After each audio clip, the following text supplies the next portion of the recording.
Welcome to the Full Corey Entertainment Podcast. I'm your host, Sheldon Moore. That's my guy, Charles Jackson. How you doing, brother? I'm doing good, bro. How you feeling? Hey, man, it's the NBA Finals, man. It's the NBA Finals. We are here after a long, 20 plus weeks of being on the podcast every week, watching games. We're here. It's the finals. Like, I don't know what more to say. We are here. We're finally here. And I'm just excited, brother. I'm just excited. But Hey, before we start, did you think these two teams was gonna be in the finals? I kind of predicted OKC would. I Yeah, mean, OKC. I thought it was gonna be either OKC and Boston. I ain't gonna lie. I think a I lot thought of Boston. people. I think a lot of people had Boston. Boston would like if you go from the beginning, like at the beginning of the year to the odds, it was always like Boston and OKC, always them two, always at the top. And I figure OKC would get here. Boston, we figure stuff happens, they lose to the Knicks. Now, did I predict the Pacers would get here? No, not really. But hey, stuff happens. I predicted they would get to the conference finals, but did I predict finals? No, I didn't. I did not predict that at all. So for our updated series record, I'm 9-5. You are 5-9, sir. You're 5-9. You're 5-9. So you can still get one more win. I already know who you're picking. You don't have to say I already know who you're gonna pick, but you can still get one more win. I'm good regardless. I have a positive record. I'm good. So if anything happens, I'm good. But you know, it's been a lot of trades. It's been not trades, but trade rumors going on.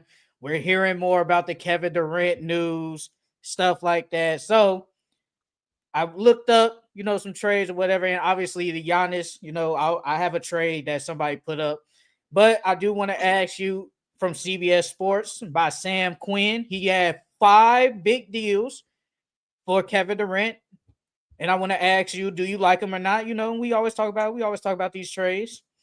So follow me, sir. Follow me. This is with the Houston Rockets, the Rockets, Suns, and the Nets. The Suns get Jalen Green, Jabari Okay. Smith, Jock Landale, and the number 10 pick. The Rockets get Kevin Durant.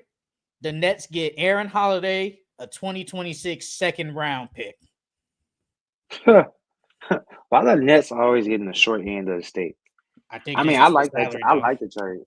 I like that trade though. But if I'm the Nets, I at least want me a pick for this year. Like, damn.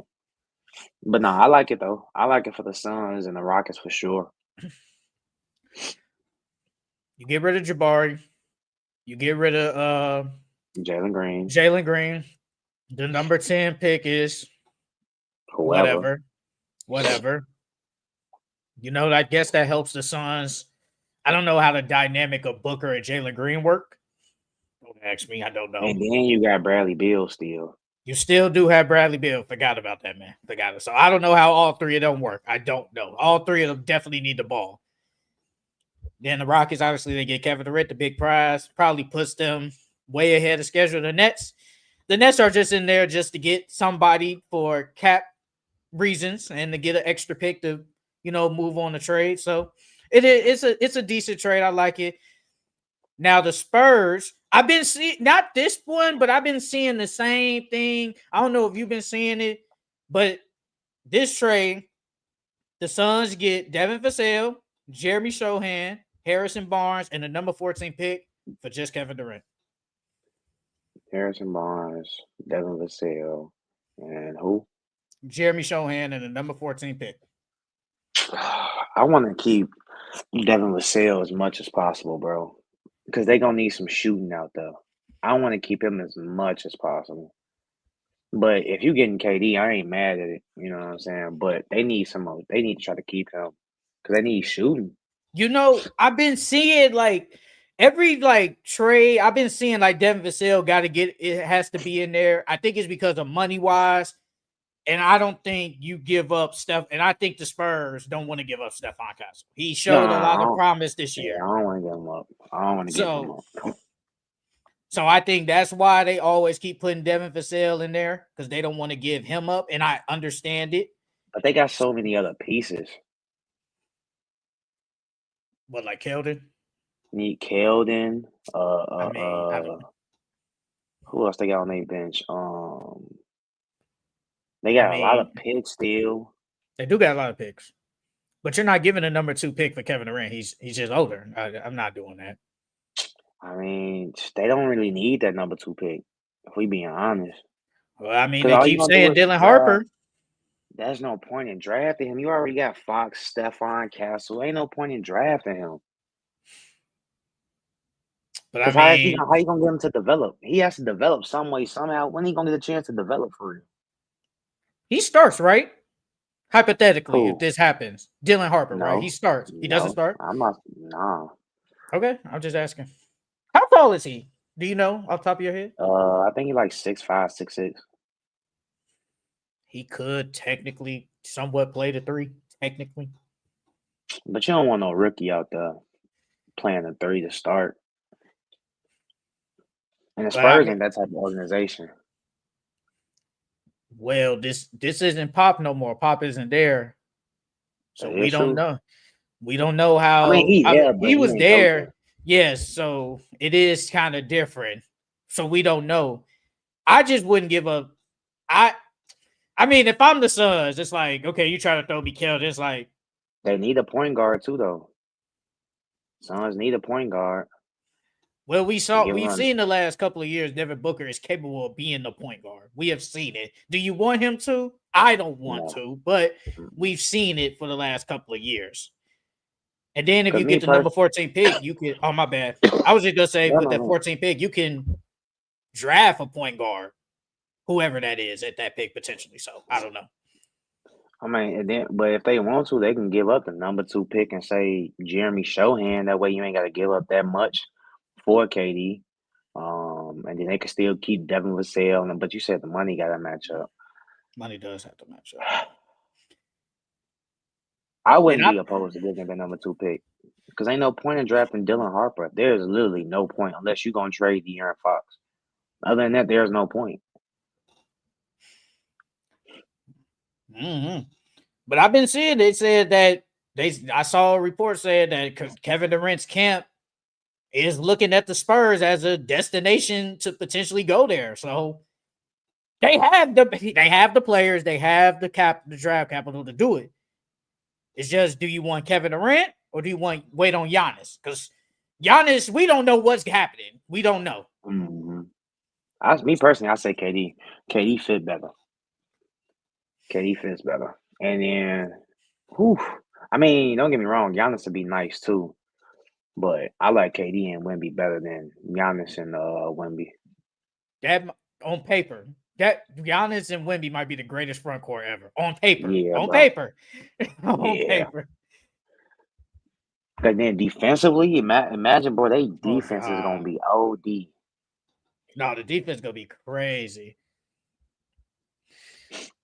Robin Hood 84. I think you the first. This is the first time I've seen you. But what's up, brother? OKC wins the championship. I'm calling it. Yes, Hey man, a lot sir. of people have OKC. But let's finish these little trades up. So this is a 3 no, this is a 14. Yeah, 14. Suns, Magic, Timberwolves, Nets. The Suns get Julius Randle.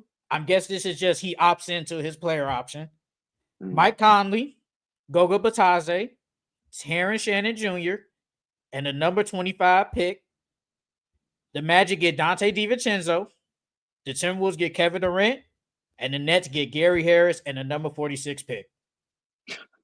The Nets always getting the short end of the stick, bro. I don't You say like it. what? You don't like it? I don't really like it. It ain't the best. It's alright, but it's not the best. I don't really like it. Because if I'm the Nets, like I'm not getting nothing. Because I don't even think they have. Do they even have a lottery pick this year? They I do. don't think I they do. think it's like top 10, though. I think they have one. They They have a need to lot of get some picks. more picks. They need to get some more picks. Okay. And then you getting Julius Randle. On what for 1 more year? For 1 year. And Yeah. then if you like him, I guess you resign him. Mike I mean, it's Conley good for for a the year. Timberwolves. Yeah, like we don't need. I mean, yeah, they need a point guard, but I don't know. That team's is not gonna be that So good. I'm guessing. Wait, you talking about Timberwolves or the Suns? Suns. Okay, so with the Timberwolves, I'm guessing they resign. Some way, somehow they resign him because I feel like you have to. Maybe Nikhil is gone, and I do want to ask you a question probably after this about that. But you probably signed Nas. So you got Nas, Rudy, Ant, KD. You giving away Dante off your bench. Julius Randle's gone. Terrence Shannon is gone. I don't know what they bench looking. They bench looking bad. They got Joe. Well, I think his name is Joe something Ingles. Monite. Joe. Monite or something like that. Him. They got Leonard Miller. A bunch of guys who hasn't played. You know, they basically guys that have been playing on a G League team. I don't like it. I ain't gonna lie. I don't like this trade. I don't like this trade. I mean, you get KD, but at what expense? You ain't got no bench now. I'm not messing with it. All right, this is the 3-team. Another one: the Heat, the Suns, and the Blazers. The Suns get Andrew Wiggins, Robert Williams, Nikola Jovic, a 2030 first-round pick, a 2032 first-round pick. The Heat get Kevin Durant, and the Blazers get Duncan Robinson. Duncan Robinson, that throw in only because he got overpaid. He has to. He has to be in there. He has to make the money work. He has no choice. I don't really like this one either. I don't think it's that bad for the Heat because you really just Duncan Robinson it is what it is. You basically replacing Kevin Durant for Andrew Wiggins, and you still keep Tyler. You still got Bam. Jaime is still there. You still keep Khalil Ware. It's not bad for the Heat. Now for the Suns, you're not really getting nothing. You're not really getting nothing. I don't like it for them. And the Blazers, they're just the team that, hey, we'll take on the salary for Duncan Robinson. Move on. Now, this is the last one. This is actually a team you named when we did our Kevin Durant. Because I went back and watched the video like the other day when we did our trade destinations. This is the team you brought up. The Detroit Pistons. The Suns get Tobias Harris, Isaiah Stewart, Jay Ivey, the number 37 pick, a 2026 first-round pick. The Pistons just get Kevin Durant. I'll do it. I'm doing it. He said, I do it.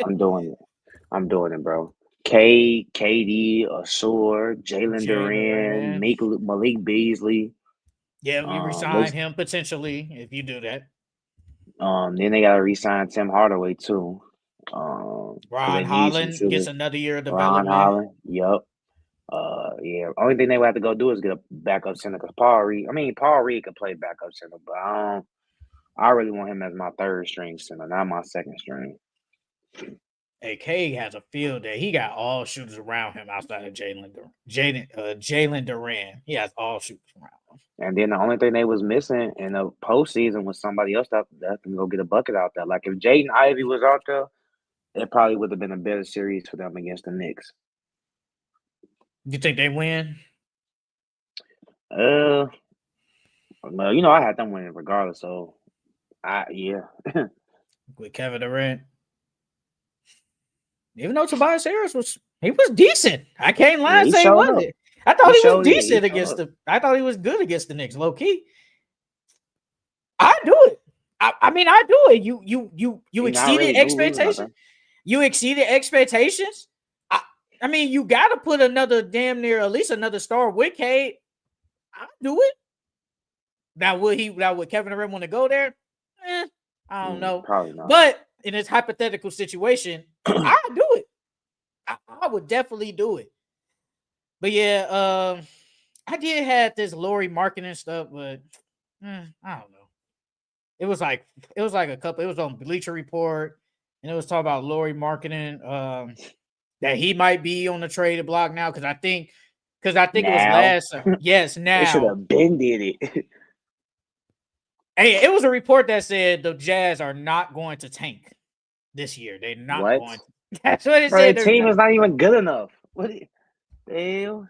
Hey, they're trying to be competitive, brother. What they gonna do? Play competitive for the first 20 games and then tank?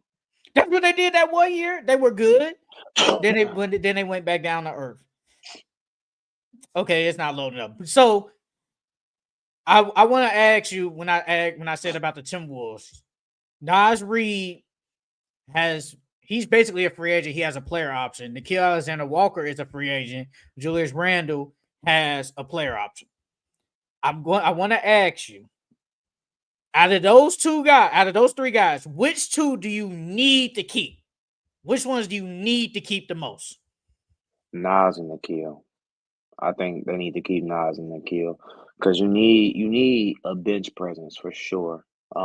Julius Randle, I think they can play better without him. If I'm being honest, he didn't play bad besides that series against OKC, but like it's just the way the offense was set up. They had Julius. You had to run the ball through Julius in order for that team to be effective, and that took away from Ant. You know what I mean? Because I feel like Ant got another level to him. If you focus the offense around Ant, it'd be way different. Because it was too many times Julius Randle bringing up the ball, initiating the offense. Like that's kind of ugly. You know what I mean? And I think, like I said, I think they could play better without Julius. So yeah, I'm keeping Nikhil and Nas for sure. I would say keep Nickeil, even though it's looking like that he's gone, because I like his perimeter defense. He's only going to get better as a shooter. And it's like, you don't see a lot of these legit, really good perimeter defenders in the league. Like we got the Alex Carusos, we got the Casey Luke Doors, Wallaces, the Luke Doors, even the True Holidays, even somewhat of Derek White. a But I feel like sore, I a mean, sword. Yeah, I forgot about the Thompson brothers. We don't see them, and I think Nikhil can do that. And he had the great game against the Thunder. And what was that in game 4 when he dropped like 20 something? He brings that, and especially on Timberwolves, they really don't have a lot of like good perimeter defenders. Like, I mean, when you consist of Mike Conley isn't really a good defender, and is a good defender, but I don't think he's Jaden better. McDaniels. Jaden McDaniels, I don't think he's like Nikhil though. And you have him out there, especially when you can roll out a lineup and say, and Nikhil, Jaden McDaniels, it can hurt a lot of teams. So I do think you got to bring him. I think I would like to keep Nas, even though Julius Randle I think he had a decent year in Minnesota, played good in the playoffs, first 2 series. Then you said the series against OKC, he didn't play that good. Because I feel like Nas, he doesn't, how do I want to say this? Like, he stays in control, if you get what I'm saying. Julius Randle sometimes is out of control when he tries to drive to the rim. Like, I think he's Yeah. out of control sometimes with that. And I think Nas, I think, in my opinion, is a better shooter. I think he's a better guy that can put the ball in the hole better than Julius Randle. He just don't got the handles that Julius Randle is, not this point forward to an extent. And I think you can live without that if Julius Randle is gone. So I would rather keep Nas and Nikhil, like you said. But I've been seeing rumors saying that the Magic are linked with Nikhil. They're linked to him. Shit, and if you think about it, Nas is low key like a poor man's Karl Anthony Towns. Oh, Like okay. they literally play the same. They shoot threes, they drive on closeouts. Like literally they got the same similar play style. So I would keep Nikhil and Nas. What do you like? You like Nikhil on the Magic? Basically, a way better version of they need KCP. shooting, bro. They need shooting. He not no shooter like that. He can shoot, but he's not a 40% shooter. They need shooting. They defense is already good. They defense has been good for the last 2-3 years. They just need offense. And he's gonna bring some offense, but they need legit shooting around Paulo and France. Well, it was supposed to be KCP. Maybe they go after Malik Beasley. I don't think he leaving Detroit. I Unless don't they think. pay him. Unless the Magic pay him. That's the only way I see him leaving. Whoever pays him the most. I don't think so either. But I do got one last thing that we can go into, like the topics that we have. So obviously the Suns, they just hired their new head coach, Jordan Ott, and they said Devin Booker had an input in the final rounds of the coaching. So he said I liked him, and Suns, they liked him too, so they picked him. So I've seen a lot of people say that the Suns are hindering Devin Booker's chances of basically winning a championship. He needs to go win one. Do you think it's finally time for them to basically just trade Devin Booker, especially since they could potentially get back more in a trade than a Kevin Durant? Is it time for them to trade him? Well, the Suns aren't winning a championship no time soon. So if they want to rebuild and get their franchise back in order, the best bet is to trade Devin Booker right now. But I know he wants to stay there forever. So it's like I don't think they're gonna trade him, to be honest, unless he requests a trade or something like that. But they best bet if they want to rebuild and get their team back on the right track is to trade him. Because what can you really do? I mean, only thing you can do is trade Bradley Beal. He doesn't have that big of a trade value. You're gonna get KD. You could trade KD, but they've lowered the asking price on KD, so you might not get that much in return for KD. Other than that, what other assets do you have to even try to put around him? Because they don't have that much salary cap, so you can't really sign nobody. And then they got a lot of holes in their roster: center, bench, point guard. Like, the best bet is to trade Devin Booker and just start over. Devin Booker is a Phoenix lifer. And like you said, Bradley Beal has a no trade clause. So if they try to send him to Milwaukee, he's just gonna say no. He's just gonna say no. So you either send him somewhere decent, or you're just gonna stay in Phoenix forever. And outside of Kevin Durant, he is your only trade piece. But like you said, his trade value is low. He's been bad the last couple of years with Phoenix. He's been bad. He's been hurt, and he's been bad. And I do think, and I agree with you 100%. If they want to rebuild fast to get in a championship and say, hypothetically, next 7 years, your best bet is to trade Devin Booker because, one, he's young. What is he, 27, 8 now? Something like that? Yeah, I was going to say, yeah, like 26, 27. So he's in the smack dab of his prime. He's one of the best shooting guards in the league. Obviously, one of the top 15, 20 players in the league. You could get back a haul for him. Like you said, bench, point guard, and you don't have picks. Houston has all your picks. So you can't even control the future. So if you want to get back to being at least decent and, like you said, speed up the rebuild, you should trade him. But like you said, I think he'll only do it unless he say, yeah, we're not doing nothing here. I think it's just time for me to leave. But, I think Kobe was one of his idols, and, Kobe stayed in one franchise forever, and I think he wants to do the same thing. It's just going to come with a lot of losing, and it is what it is. But there's nothing wrong with staying with your same team. You just got to know what you're dealing with. You have to know that we're going to probably lose and not win. People forget though, Kobe did ask for a trade though, because the team was bucking. Kobe did ask for a trade. I think Devin Booker rides it out this year, and then after that, I think he requests a trade or they trade him, because you got a new coach. You know what I mean? Like, this is his first time being a head coach, so we don't know how he's gonna be as a head coach. We don't know, because it's always, you gotta go through those growing pains as a first year head coach. You know what I mean? I don't know if Devin Booker is that patient enough to sit there and wait until that head coach develops and try to get pieces around him. So I say he at least sticks it out this year for sure, and then we might see him on the move next year. Bro, they said in 11 seasons, Devin Booker has 8 head coaches. And I don't think none of them, it's not like that was for his fault. I think the teams were just, majority of the time, the teams weren't good. It was bad, yeah. The teams was bad, yeah. Remember they had Earl Watson? He was bad. They had Jeff He helped Hornacek. develop Book, though. Develop Book, though. They had Jeff Hornacek, too.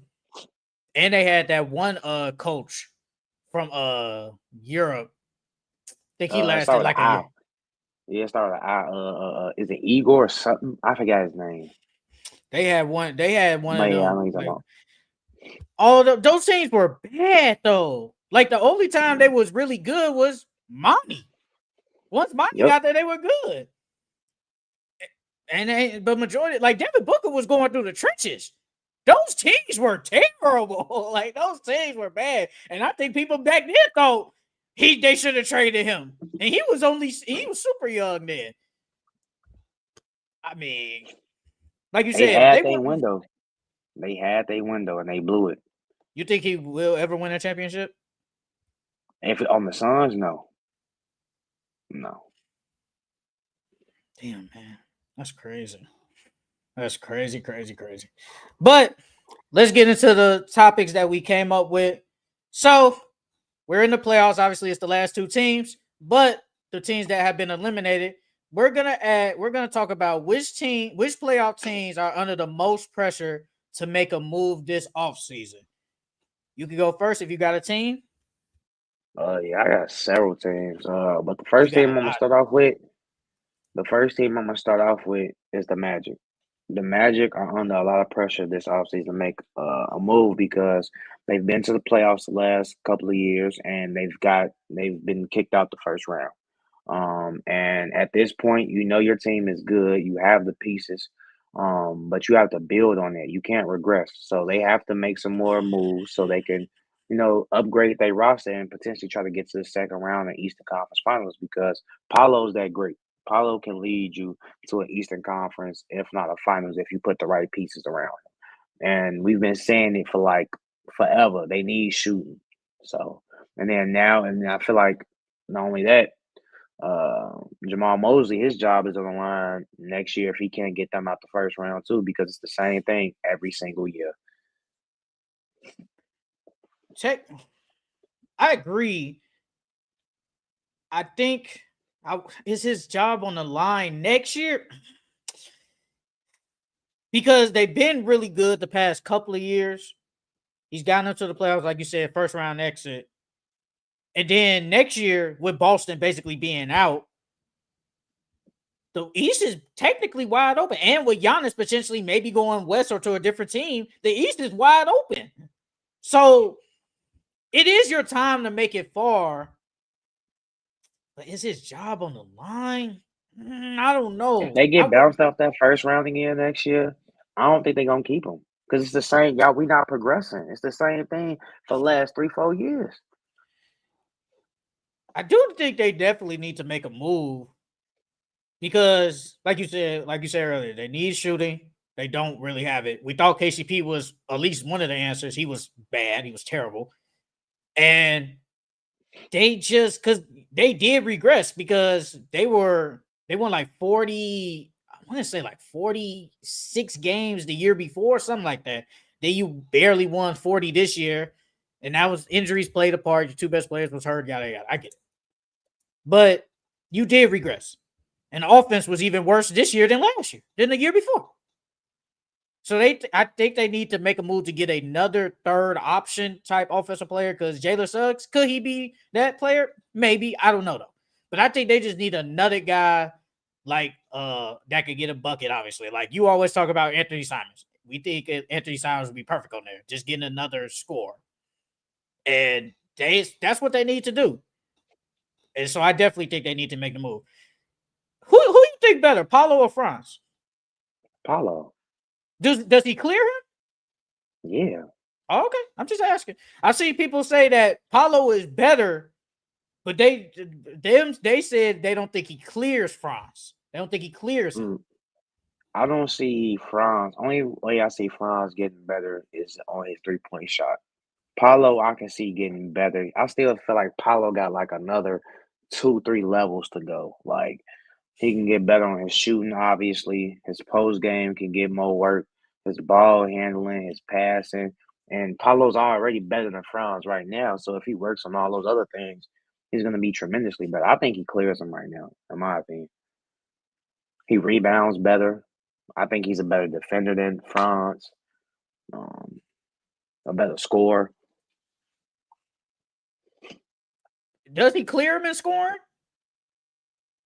I don't think he clears him scoring wise, though. I don't think Paulo clears him scoring. What's Paulo career high? I would say close to 50. Yeah, it's probably like it 40. I think it's like 47. I remember because I think he just did that last year. I don't think he clears him like when it comes to just straight up scoring because they could both go out 50, there no, and 50. score.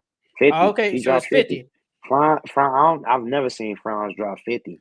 But when we see on the court, though, we both seen them go for 20 apiece, even 30 apiece. So I'm just saying, I don't think he His is clears him 38. scoring. I don't think he just clears him as just a scorer, though. Now, everything else I'm cool with. I just don't think he clears him scoring wise because Franz can hoop. It's not like he can't hoop and go out there and get buckets. Like we seen it happen. So I don't think he clears him. I mean, but Paulo can get his bucket more than one way. I feel like with Franz, it's either two ways he gonna get a bucket, either a three or a layup. Like that's either driving or shooting a three. That's the only way he gonna get a bucket. Paulo, he can go in the mid post. He can go mid range jump shots, threes, um, layups. Like he could do it all. I don't really see no holes in his game offensively. He just needs to be more consistent. Another team I got. I'm gonna say the Nuggets. I think the Nuggets are under some pressure. We saw it Yeah, I got that. this year. They lost in the second round, even though they have given OKC the best comp. The bench wasn't good. You got a lot of young players. You need to go out there and get some veterans. Probably got to trade Michael Porter Jr. Nikola Jokic is in his prime. He's like 30 now. So he's not getting any younger. And you have to maximize this great of a player in Jokic. And they're under some pressure, especially with David Adelman as the full-time coach now. The GM don't know what that is, so who knows what he's going to do. But it's some pressure to get it done. Like, the last, because you've been bouncing the second round in 2 game sevens. That's already pressure there. So the Nuggets are definitely under some pressure to make some type of move. What will that move be? I don't know. They definitely need to make a move because they just have Jokic in general. Like, they have to maximize his potential. Yeah, I agree. And then on top of that, like you got arguably the top player in the NBA on your team, and you guys just won a championship a couple years ago. Like you said, he's not getting any younger, so that window is closing, and you need to act on it right now because then you got Aaron Gordon who's getting older. Like they still have pieces around them to build a championship team, so they got to go all in, and they got to fix before they get left in the dust by these other teams in the Western Conference. Another team that I got, your favorite team, Miami Heat. They like have them. to do something. They on here though, but I don't like them. They on here though. They have to do something. You trade Jimmy. You get bounced out. You get bounced out to play in. You guys are so called a winning organization and always in win now mode, but you guys haven't had a superstar since Jimmy and LeBron. So you got to do something before everybody in the East takes over. And you know what? This goes back to what what I said about the Pistons. This is the East. You talk about the West is wide. The East is wide open. Next year, the East is going to be wide open. So if the Heat do their job and potentially say hypothetically get a Kevin Durant or a Giannis, especially with other moves being made on paper, they could be the best team in the East and potentially go back to a finals. So this is your time to make that move. But of course, they don't have enough to make a move. But they definitely need to do something because you really just got Tyler Hero, Bam. But I feel like the ceiling is with them is like what, first round? Like those two can't be like your best players. Like they're really good players, but they can't be my best. You need to go get a 1A type superstar to maximize your potential, which could possibly be an Eastern Conference Finals. And the bench, all the role players would play bad. Jaime Jaquez super regress. Terry Rozier was terrible. You have to go make a move. And will they though? No, but they need to. I don't believe in them to make a move. Another team, it's crazy. The Lakers. I think the Lakers got to go out here and do something, bro. If you got to get something, well, and it's only because for Luka and you lost in the first round, which a lot of people thought y'all was going to beat the Timberwolves. You guys got smacked. Obviously, you guys need to go get a big, some more shooters to surround Luka and LeBron. we all think he comes back. You need to surround them with just a rim run big and shooters. Now, who would that be? I don't know. I've seen Nick Claxton. I saw somebody say Steven Adams. You just need somebody. Man, go get Capella. That'd be your cheapest option. Go get Capella. That would be the cheapest option. I'd rather take Nick Claxton, though. I think his offensive game is better, though. If it was me, I would try. But cheap option to potentially sign free agency, yes, I would go after Clint Capella. But just because you already fumbled the Mark Williams deal, man, he could have helped. But it is what it is. You just got to maximize Luka while he's not even in his prime. It's so great. You have to go make a move, especially after you lost in 5 against the Timberwolves. So the Lakers got to make a move. They got to. And then on top of that, you got Bron. Probably only got like a year, maybe 2 left. You need to maximize. Bron can still help you win a championship right now. And like you said, you got to maximize on Luka and LeBron while you still got them. Another team, the Warriors.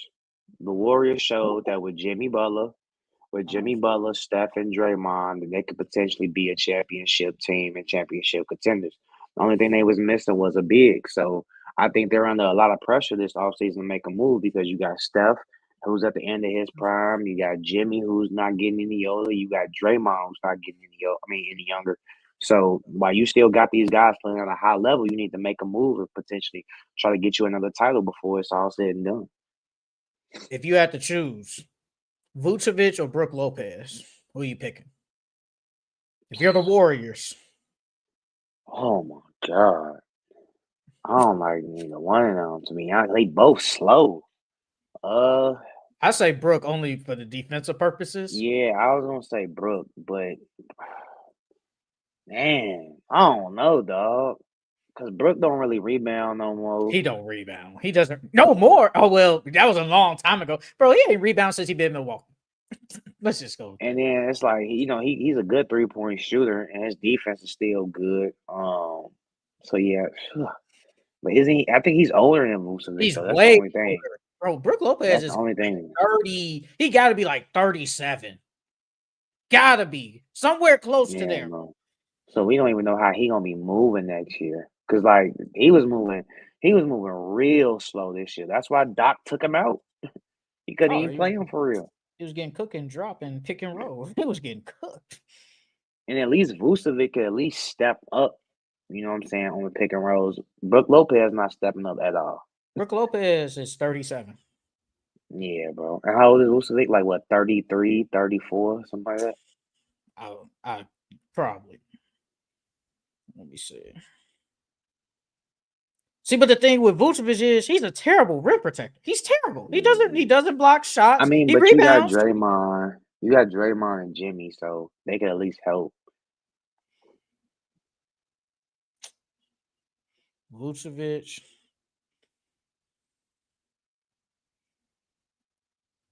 is 34. He turns 35 in October. So, I mean, you're getting an older big regardless. But it's like, who would you rather have between them two? They don't really need an offensive big. I mean, it'll help. But I don't really think they need one for real. You just need somebody that's gonna protect that rim and that's gonna rebound. Well, it sucks because Brook protects the rim, but he don't rebound. Vucevic rebounds, but don't protect the rim. Protect the rim. So it's like, which one would you rather have? It's like, which one would you rather have? For them, they would probably choose Vucevic because he could space the floor and he could rebound. And then they'd probably just have Draymond anchoring that defense, him and Jimmy. They'll probably go Vucevic, to be honest. If any, I will probably take Vucevic, but Brook Lopez might be the cheaper option. He's a free agent. With Vucevic, you got to trade to get him. Mm-hmm. So at least with Brook, we can sign him to, I wouldn't say the minimum, but I'd say probably like maybe $5 million for a year, and we see what happens. But because it's like Jimmy rebounds, but not the greatest. Draymond rebounds, but he's like what, 6'6"? Yeah. Brook Lopez is damn near 7 feet, but only grabs like 4 or 5 rebounds a game, which is crazy. Rebounds a game, that ain't it. Another team. I would say it's crazy. I'd say the Knicks, and we gonna get into the Knicks way more later. But I think the Knicks got to do something, bro. You lost in the conference finals. A lot of people thought y'all was the better team. You fired Tibbs. We gonna get way more in that later, but I think the Knicks just got to do something. Like, maybe you don't roll back with this specific group, but you got to add something, obviously, to the bench. And maybe you might trade McHale or something, but I think you got to switch some stuff up. I don't know who. Brunson ain't going nowhere. But besides that, I think everybody else is not untouchable. I think you got to do something. Yeah, up for grabs. I wouldn't say that. I mean, I got the Knicks on my list, but they was like low on my list because, like, yeah, they need. Obviously need to make moves to that bench for sure. But they showed that they can get to the Eastern Conference Finals without a bench. It's hard because, like you said, we thought that the Mikal Bridges, OG, Brunson, little Villanova trio was gonna work. But if we being honest, yeah, they got to the Eastern Conference Finals, but Mikal didn't play how we thought he was gonna play. They thought he was gonna be like the Suns, Mikal, just a little bit better. But he didn't play that well at all, and you gave up all that picks and stuff for him. 5 picks. And then I heard that they talking about, I don't know if you've seen it, but they said Josh Hart, Mikal, and Jalen Brunson unfollowed Cat on Instagram. So I don't know if they're thinking about trading Cat. Me personally, I would not do that. That'd be a dumbass decision to do that. You do not trade Cat, bro. What if it's just Kevin Durant straight up? Okay, that's different. Okay, KD, that's different. That was actually a trade I meant to say earlier, but hey, that's different. Because think about this: we trade Cat, whose defense is just not it. He's just not a good defender. He's just not. Kevin Durant might be older, but he's just a better player. He's a better defender. Mm-hmm. And we know what we're getting with KD. And Cat is damn near going to get paid like $60 million. Cat, I don't think Cat is worth 60. He might be worth like close to 50, but 60-something eventually in that contract, I don't think he's worth it. You could potentially get Kevin Durant, especially since he's older, on a cheaper deal. Because I did see the trade. It was Kevin Durant for Cat and Tyler Kolek. It worked. Yeah, so I'm you doing could just do that. I'm doing so it. You could just do that. I'm doing it. And then that's not bad for the Suns. That's not bad for the Suns. You reunite Cat and Devin Booker, who were Kentucky buddies. And Cat might be rejuvenized there. And then the Suns, like you said earlier, they get a center. You solve the center problem. The only thing with the Knicks is, I like it. You got to trust Mr. Robinson again. Can he stay healthy? Can he stay healthy? That's what I'm saying. Can he stay healthy? You got to trust this man again. He gets hurt every year. So you got to trust him. Do you want to trust him? I mean, if you do that, you have no choice.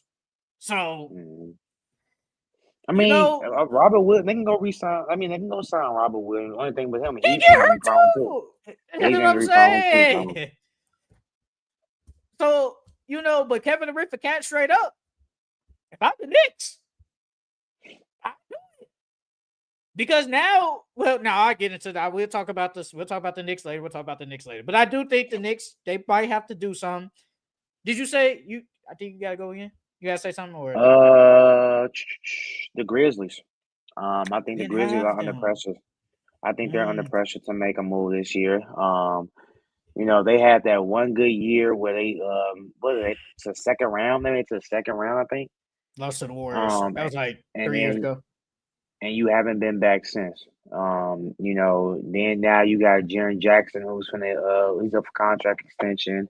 All that stuff with Ja. You guys y'all been in no man's land for the last couple of years. Like, you guys have to do something. You guys showed a lot of promise, and you guys haven't lived up to it.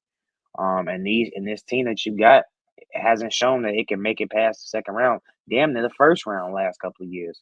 So they got to make a move. Maybe this is just a ceiling for the Grizzlies. If we're being honest, I think this is just what they can do. They can be the second round. Yeah, I think that's it. I think like when we think like they're always good in the regular season. Then when they get to the playoffs, they're just not better than these teams. Like, I know it was against OKC and OKC a different animal. But OKC damn near was smacking them. They beat them by 50 game one. Now, technically in game 3, when Josh said they figured them out, those was his words. They were up by 30. They were up by 30 when he got hurt and they lost. But Ja was hurt. Ja was hurt. I didn't have them because I think they have the team, but it's like, what do we expect them to do? Like, I just don't know what to expect from them. Like, they're going to be a good regular season team. Then it's like when they face a team that's just better than they lose. I ain't gonna lie. Don't get me wrong. Zach Edey is decent, but I think losing Steven Adams hurt them a lot. I think that hurt them a lot. I think they just because he was their enforcer. He was their leader.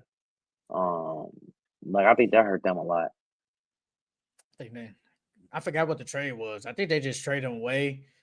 It was for somebody. I don't even know who they got. I mean, the team is good, but I didn't have them because it's like, what do you expect from them? They got swept. Job missed basically a game and a half. What do you expect? I don't have this team on there, but I do want to ask you. Do the Rockets need to make a move? Are they under pressure to make a move? Okay. I don't think they're under pressure. Because when they overachieved this year, they wasn't even – I don't think people had them at number 2 in the damn West. They definitely overachieved. I think they were a year early. So, no, but maybe it is pressure since you did overachieve. Now it's like, now we got to sustain this. Because then let's just hypothetically say they the 5th seed next year. Then we're going to say they regress. I mean, but, it's like what year was that? When the Thunder last year, when the Thunder were, because they was number 1 in the West last year, right? The Thunder. They were number 1. Yeah, we didn't think that we didn't think the Thunder were going to be number 1 in the West, but they end up doing it, and then but I don't think people are, even if the Rockets do regress, I don't think people are going to be like shocked. You know what I mean? I think it's going to be okay. I thought they were going to be at least a 5th seed this year. You know what I mean? I didn't think they were going to be 2. But no, I don't think they're under any pressure to make a move this offseason. Yeah, they weren't on here, but I did want to ask. I want to ask you again. Do the Cavs need to make a move? I don't know what that move is, but do they just need to make something to get over the hump? I don't think. I mean, injuries played a part this year. I feel like Darius Garland being hurt, that really hurt them. And then Donovan Mitchell ankle getting messed up, that hurt them. Evan Mobley missing some games, that hurt too. I think they just need to run it back. Honestly, they just need to run it back. I feel like because they got everything. They're better than the Grizzlies, but maybe this is just what the Cavs are. Just a second round playoff team. Like, we're in what Donovan Mitchell been there for 3 years and he still hasn't made it to the conference finals with this good team. Yes, injuries, whatever. But we did expect it, especially when you had a great year as a team, winning 64 games, and you guys lose to the Pacers, who were definitely just not talent-wise wasn't better. Like, you guys lost, and to some, that might be a disappointment to the season. I don't know what move they need to make. I don't think they're going to make no major blockbuster trade, but they got to make some few changes to the roster. I don't know what that is, but they do got to make something to get to the conference finals. This team is good. Like you said, they got everything, but somehow we're not there. I don't get it. Like, somehow we're just not there. Is that everything? Is those the only teams, or you got more? The Bucks. They got to do something. They can do. Because even though they ain't got no draft capital, they ain't got no salary cap room. They need to make some moves because it's either you keep Giannis and you try to, build a championship team around that, or you trade him and him and Dame and start over. But they got to make some moves this offseason for their franchise. And then I think you brought them up already. The T-Wolves. Did you bring up the T-Wolves? I did not bring up the T-Wolves, but they are on here. Yeah, T-Wolves, they need to make some moves this offseason too. Because that Julius Randle experiment, it got y'all to the Western Conference Finals, but I don't think it was a success. You don't think this season was a success for them?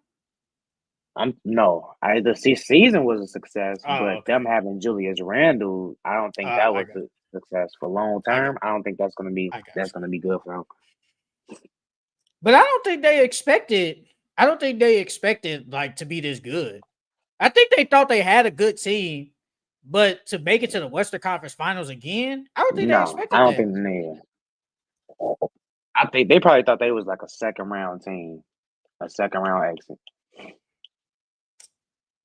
Well, since you named the Timberwolves, that's really all the teams I got. I think the other teams on here, I don't think like Pacers, they don't need to do anything. Obviously, Thunder don't need to do anything. Pistons, they don't really need to do anything.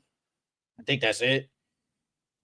So let's talk about it. Do you think these teams should still stack the stars? So like these super teams and stuff, because this is the finals in a minute that we haven't seen a super team. We're getting small markets, no big market teams. So do you think teams should still go after like these big threes and super teams, or should they do it like how we're looking at the Pacers and the Thunder, building it from the ground up, making some few trades, but no going after stars? Yeah, I think that whole going after building your team, like stacking multiple stars, I think that's over with.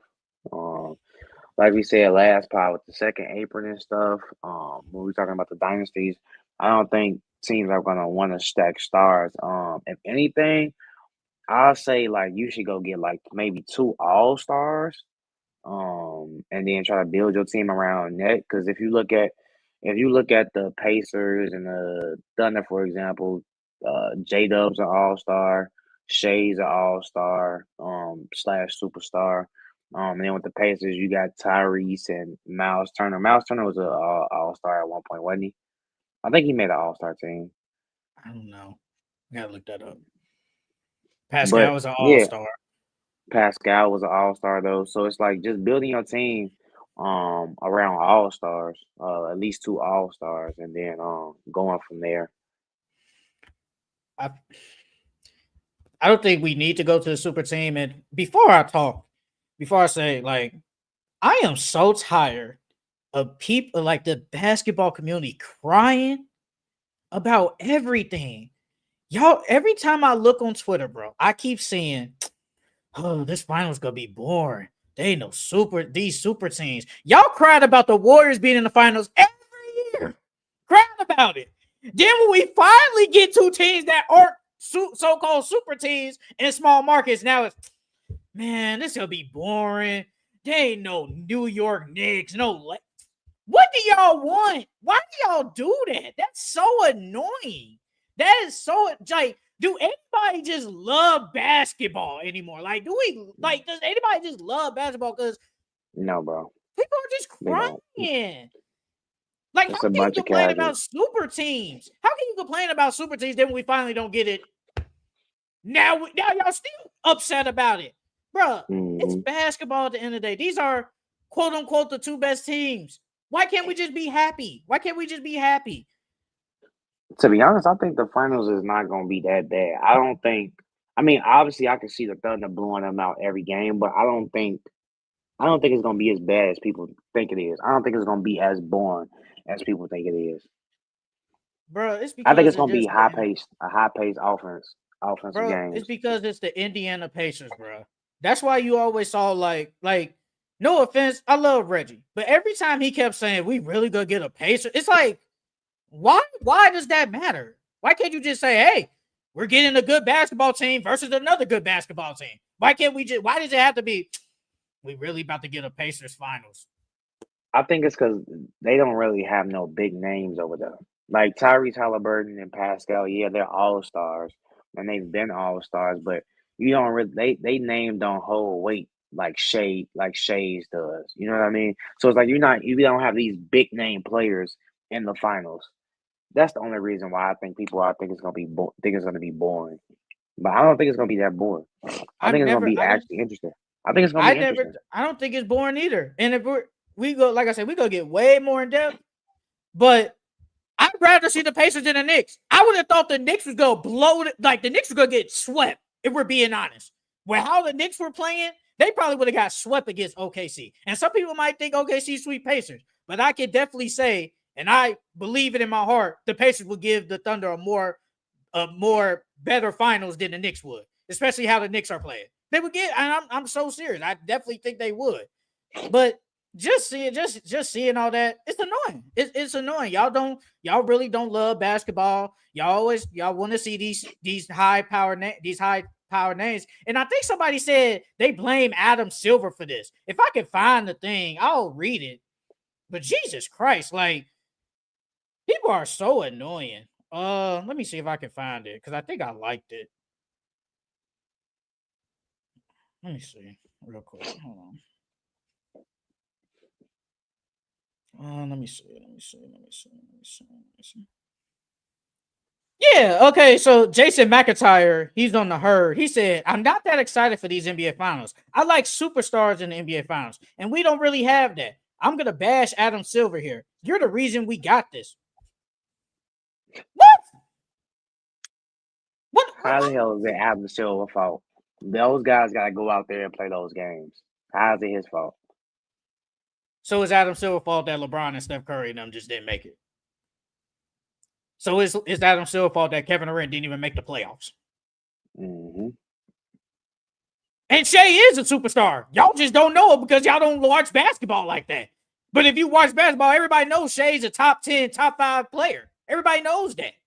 So, yes, there is a superstar. If you don't think Tyrese, fine. But Shea is a superstar. So we have a superstar.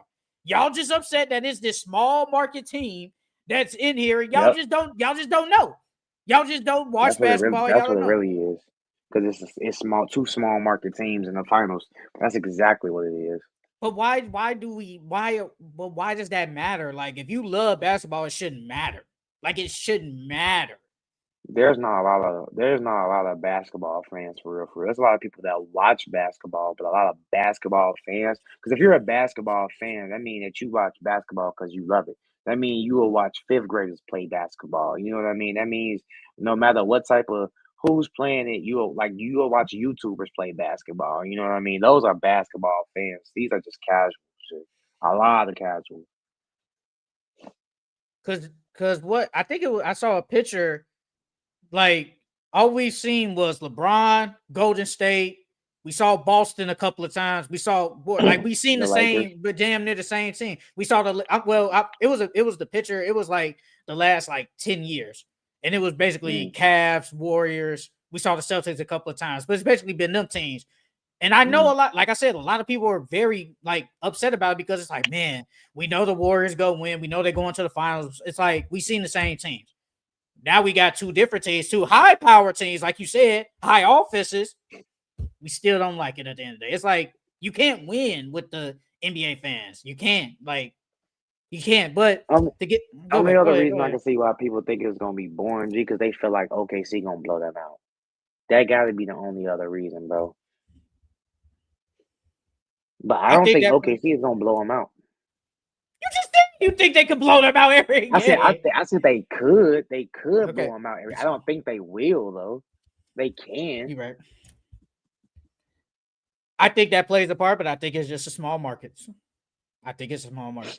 And if you notice, bro, these networks don't really. They haven't really hyped it up as you usually see in the past. Boy, it used to. Yeah, boy, if LeBron was in the finals, first thing you see, LeBron. You know how many commercials? How many finals commercials we would have seen? Bro, I've seen multiple times. They don't even start off. Bro, I saw freaking the facility on FS1. They started the show off with the Shedeur Sanders have a chance of starting. We are in the NBA Finals. And you guys are starting the show. Now, I get it. Those are football guys. I understand that. But at the end of the day, this is the first day of the NBA Finals. You are starting the show with Shedeur Sanders. Can he start for the Cleveland Browns? Not start with the freaking Pacers and the Thunder. Because I swear to God, if Steph Curry was there, would have been right there. First thing. LeBron was there, right there. So I just don't like how people are just basically saying, this final's gonna be boring. Because then if the Thunder blow them out game one, they be like, Steve, this is what we talking about. Bruh, first of all, it's only game one. Second of all, bruh, we seen a lot of blowouts. But I'm not gonna instantly say, that's why we need We need these big markets. Like you said, they got to play. They got to play. So, it is what it is. But to get back, no, I like the teams building it from the ground up because it's shown that I don't need to have a super stacked team to potentially go far in the playoffs. Like the Knicks, they kind of had a stacked team, but they lost. The Pacers don't have a stacked team. They just went to the finals. The Thunder, technically they got a stacked team, but you know what I mean. They don't have a stacked team. They built it. Yeah, exactly. They built it with a trade and drafting. They built it from the ground up. Yes, you build it from the ground up. You make a couple of trades. You sign some good players, but you don't need to go get you don't have to go get 3 superstars to basically say, hey, go win a championship. We just saw it this past year with the Sixers. Didn't even make the playoffs. Wasn't even a top 8 seed. And they went to go sign Paul George. So you don't have to do that. We've seen it with the Clippers. Trade for Paul George, sign Kawhi Leonard, ain't done nothing since they've been there. So you don't have to go out here and stack teams. I think this is a blueprint for teams now and say, hey, if we just sign some good players, draft right, we can maybe go on the finals run.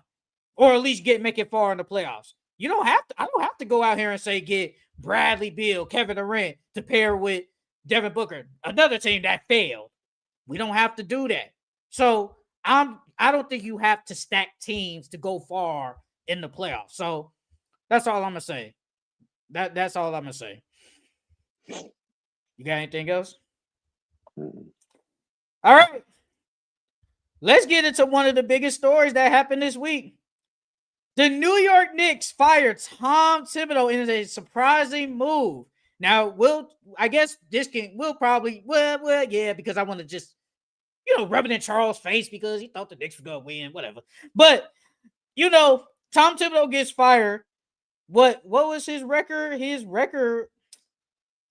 had a good record. His 5 seasons there, he was 226 and 174. So that's 50. He won 56% of his games. He went to the playoffs 4 times, and he went to the first conference finals in 25 years, and they fired him. So I want to ask you, are you shocked that the New York Knicks fired Tom Thibodeau? To be honest, no. After how they lost, and then all the scrutiny that Tom Thibodeau was getting, I'm not shocked that they fired him. Me personally, I wouldn't have fired him. He brought y'all to the Eastern Conference Finals, and the first time in the last 25 years, bro.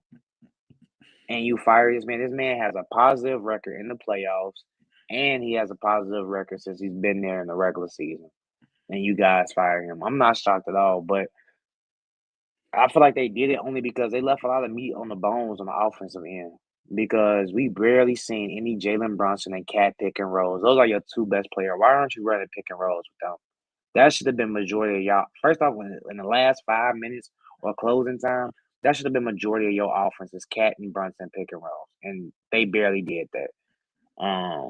So I think it was just because of the fact that he didn't utilize Cat and Brunson right, and then on top of that, he ran his players to the ground and didn't really use his bench like that. So they was like, you know what? Let's get somebody else in who we think can unlock Cat and Brunson. It's like so I saw it. I was like, wow, they really fired him after making a conference finals. But then it's like, I get it. I get why. Maybe Tom Thibodeau, he's a really good coach, but maybe this is just a ceiling. Maybe he's not that coach that he can't get you to the finals. And I think the last 2 things you said, I think it was not utilizing your bench. And then you decided to do it late. Like, you had all season to throw out these little no-name lineups that you put out in the freaking Eastern Conference Finals. Like, why are you doing that? And I talked about it, what was it, last week? I said he was putting out lineups that we've never seen before. You could have did that in the regular season, then we would have been like, hey, that is a good lineup. But he was just putting out, some BS lineups. But at the end of the day, he got you to the conference finals, and this was probably their year of making the finals.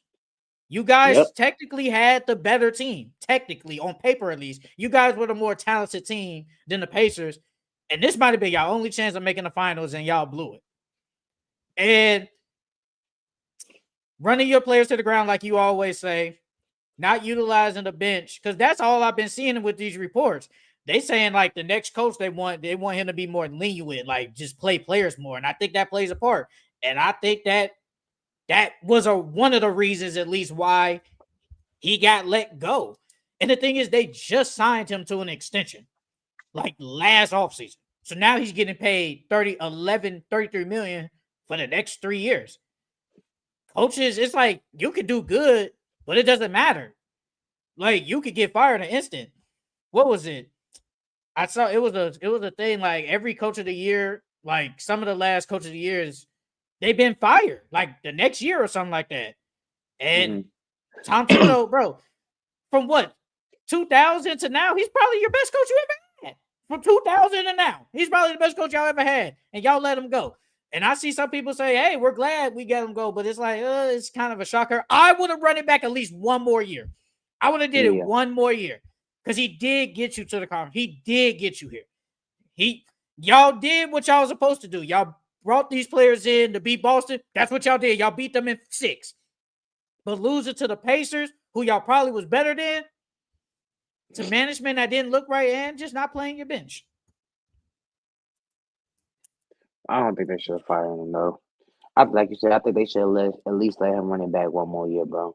Because then on top of that, this was the best offense they had in his tenure there. The Knicks, this was the best year that that offense has been. I think they were scoring like 117, 118 points per game. So it was like in the regular season they scored 100. My bad. In the regular season they scored 114. They was ranked 14th in offense. So like this is the best offense that the Knicks has had. Their defense was okay. And like you said, he did get y'all to a Western Conference Finals in the last 25 years, bro. I mean, Eastern Conference Finals in the last 25 years, bro. You don't just let a coach like that go. You know what I mean? But hopefully Tom Thibodeau can get him another job because he's a great coach, bro. He's a great coach. It's just that when it comes to that bench, if he don't trust you, you're not playing. But the thing is, though, like with Tom Thibodeau and with management, you know what you're gonna get. He's gonna run your players to the ground. And you talk about this all the time. You run your players to the ground all regular season. Then when we get to the playoffs, guys are out of breath, and here we are losing. As the management, do you really want that? And as play, I know you always say my bad before you go. And as the player, you always say you would like to play for Tom Thibodeau.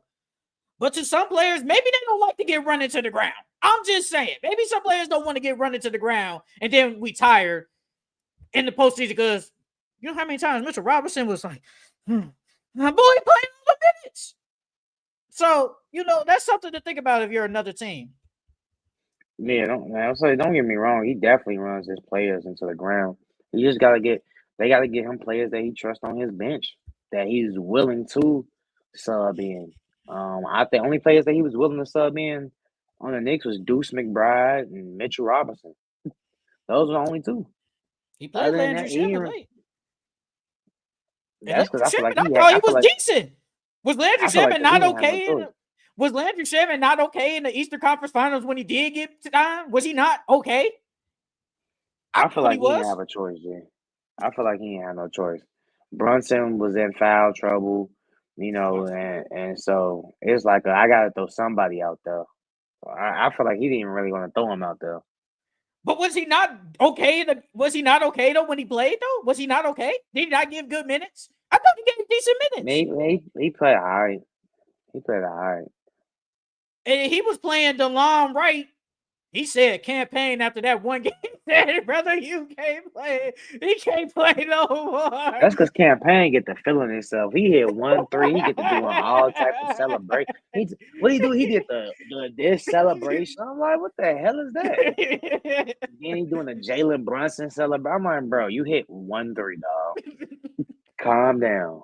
Because what was that? I think it was in like game 2. He like went for a layup. He did something that he like fell out of bounds. He did something stupid, bro. And ever since then, he never touched the court ever again, bro. Yeah, bro. But and then as management, you see like, hey, I do bring in the campaign. I bring in a Landry Shaman who's a good shooter. I bring in a pressure shooter who can give me spot minutes. I trade for DeLon Wright. You don't even play them. Yeah. And I asked you last week, I said, how do we even know they're good if we don't know if they can play? If they don't play, how do we know? We don't know. And I don't think Tom Thibodeau is going to coach next year because there's really not no openings. I think he chills. I think he chills for a year. I mean, you get paid $11 million to do nothing. You wouldn't hear from me again. That's all I'm saying. I don't think Tom Thibodeau is one of them guys that can sit down though. Like you said, I don't think he's gonna coach next year, but I can see him going back as assistant coach somewhere. But I don't see him sitting down. Coach. I don't think he's that, bro. He's one of them. What other head coaching jobs he gonna get? Well, I don't know next year. I don't know. Somebody might get. I don't know. I don't know next year. Somebody might get fired, but this year, because I think all the coaching jobs are. I think they're all gone now, so he really can't. The Knicks technically, but I think all the other ones are filled. There's no coaching opportunities now. But with Tom Thibodeau, because we remember like Mikal Bridges talking about some. Hey man, we get paraphrasing, man. We get tired out there, man. Playing all these minutes, and I think management was like, "Whoa, there, bro. He's the best Iron Man in the league." Yeah, I don't think they like that. That's the Iron Man. And then Tom Thibodeau, I think it's really because not utilizing the bench. Because if you utilize your bench, you guys probably could have won. Like, we get it. It's the playoffs. You're going to play your guys way more minutes than obviously the regular season. But at some point, you do got to play like those other guys. You can't be playing damn near Jalen Brunson for damn near 58 minutes or some shit. Like, you can't do that. Like, you just can't. Tom Thibodeau is one of them strict coaches, though. So, like, unless you're, like, one of his guys, if you mess up, he pulling you right out. Like, you ain't got too many chances with Tom Thibodeau. If D Rose was there, he'll play him. Oh, yeah, for sure. Even that's though his guy. That's one of his guys. That's one of his guys. He gonna play his guys. Even though D Rose can't give you nothing. But, it was a shocking firing, but it's like, I'm not really that shocked that they did it. I think they wanted to hear a new voice, and you just got to change it up. Now, are they keeping Cat in them? I don't know. We talked about earlier, trade Cat for Kevin Durant. Like, do they keep Cat? Do they run it back with him? Like, I don't know. I don't know what they should do. I think you said they should just keep the same team. Yeah, I think they should just keep it. Do you think about trading Josh Hart? No. Because Josh Hart, no. Man, I ain't gonna lie. That East Conference Finals, he was kind of ass. He was kind of bad, bro. He was so scared to shoot. I'm like, bro, the first two series you were killing. You were shooting your three with confidence. You was hitting your three. You was driving to the hole. You were doing a little bit of everything. Then the Eastern Conference Finals, it's like he choked or something, bro. I would keep Josh Hart, bro.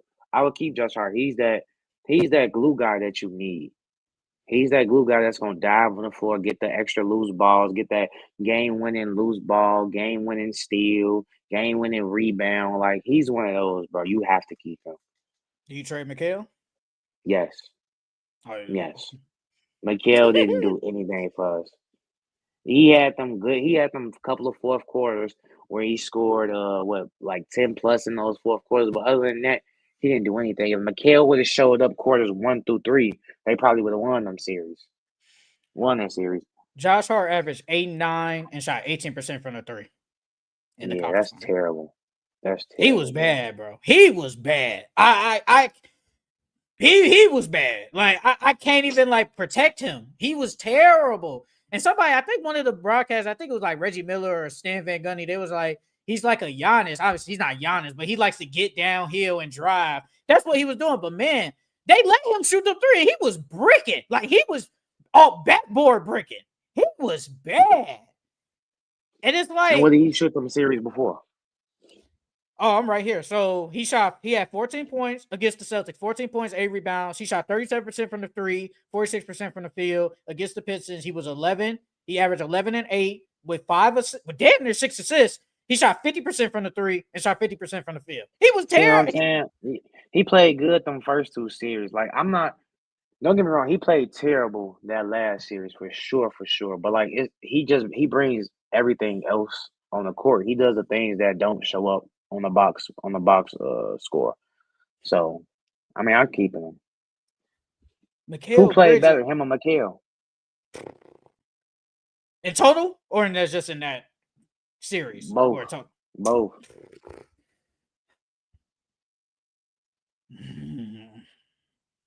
You can in total. Ooh, All together, I'm gonna say Josh Hart. how does the I'm gonna say conference Josh finals Hart. hold weight though?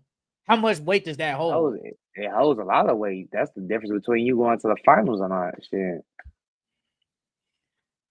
But the thing with Mikal, like, if you trade him, you gave up your future for Mikal Bridges, and now you're trading him away, and he's I up don't for think the it's. extension. Do you think his trade value is still the same? I think it's lower now. What do you mean After the what he same? done, Like, what do you mean by the same? like as what they traded to get him for. Like all. He's never worth that. Nah, Mikal he Bridges wasn't. not worth 5 picks. He's not worth that anyway.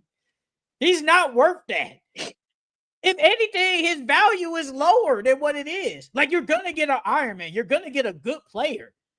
But I felt like in the playoffs, he kind of underachieved. Like, I don't care what anybody tells me. They expected Mikal to at least give you, I would say close to, say, 17, 18 points per game. I can They at thought least that say he that. was gonna be their third leading scorer. I did. And He he was not wasn't. there. He was not. He I was think not what there. OG was their third leading scorer, right? OG was good. I think OG was really good. I value OG than Mikal. I definitely value OG than Mikal. Sure. I'm trying to see like what potential contract can he get? And on top of that, wasn't he the primary defender on Tyrese? He was He was. And Tyrese did whatever he wanted that series. So Well, when they got the switch, and they were switch, boy, he got that big on him. So, according to this article, Mikal Bridges could potentially get 4 years, 156. You do the math, whatever that is. 4 years, 156. Oh, what is that?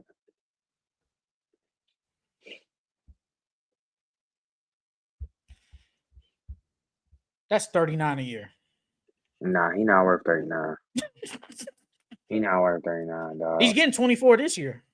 I'll say he's about that. He's about 24, 25. I'm not giving him no 30 mil, dog. After what you just showed me, you don't even deserve 30 mil, dog. Hey, didn't you say before, like, when OG signed that contract, he wasn't worth that? Hey, OG worth that, bro. OG worth that, bro. OG is good, bro. He showed up and showed out. Shit, from what I've seen before, he was not worth that. Well, he was always but hurt. After what he did, after what he did in the playoffs, he's definitely worth that contract now for sure. OG was hooping. I give OG his credit. He was hooping. He got to do it again, though. You can't be no one-hit wonder. He gonna do it again. He gonna do it again. But obviously, before we get into the finals, we got to talk about the Pacers and the Knicks. You picked them against them. You said they were going to win. They did blow because last time we spoke, it was going into game 5. The Knicks blew them out. Don't get me wrong. They blew out the Pacers. And then the Pacers come in game 6 and blow them out.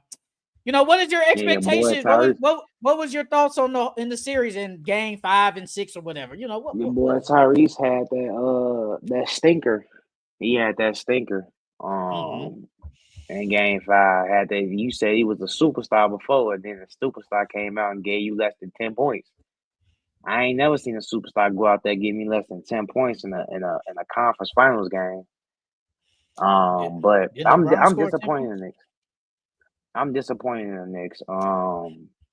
It's the same thing that it was all series, bro. That game that they won, they limited them at fast break points, and they limited their turnovers. The Pacers had more turnovers than them in that game 5. And then game 6, Jalen Brunson turned the ball over, I think, like 5 or 6 times, bro. Like, bro, you can't win. And then they had hella fast break points again. That's the same reason why they lost. The same reason why they lost every single game in this series. So, once I seen those turnovers and those things start to stack up throughout the game, bro, I was like, yeah, it's over for the Knicks, bro. I turned it off. They were down, and I think starting to the fourth quarter, they were down like 10, and they had a chance to cut it under 10. Josh Hart and and McBride was on a fast break.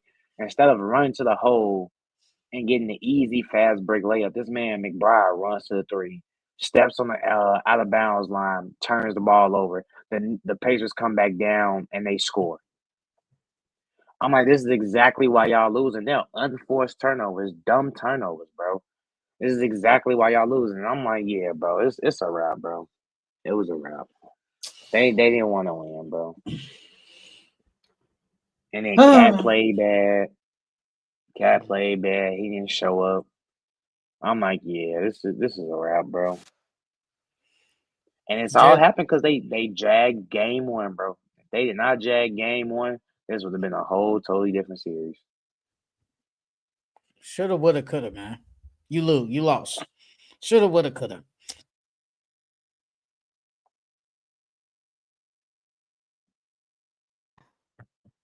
My mic thing is tweaking. I said it in my reaction. I said Jalen Brunson and Karl-Anthony Towns play terrible. Was Jalen Brunson not getting locked up by Andrew Nembhard? He was locking him up. He was locking that man up. Jalen Brunson only scored 19 points. Bro, Nembhard has, like, I think they said 6 steals. He had 6 steals. He locked that man up. He's locking that dude up. Why?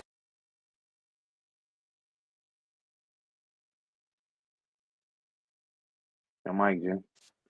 Yeah, my mic is tweaking.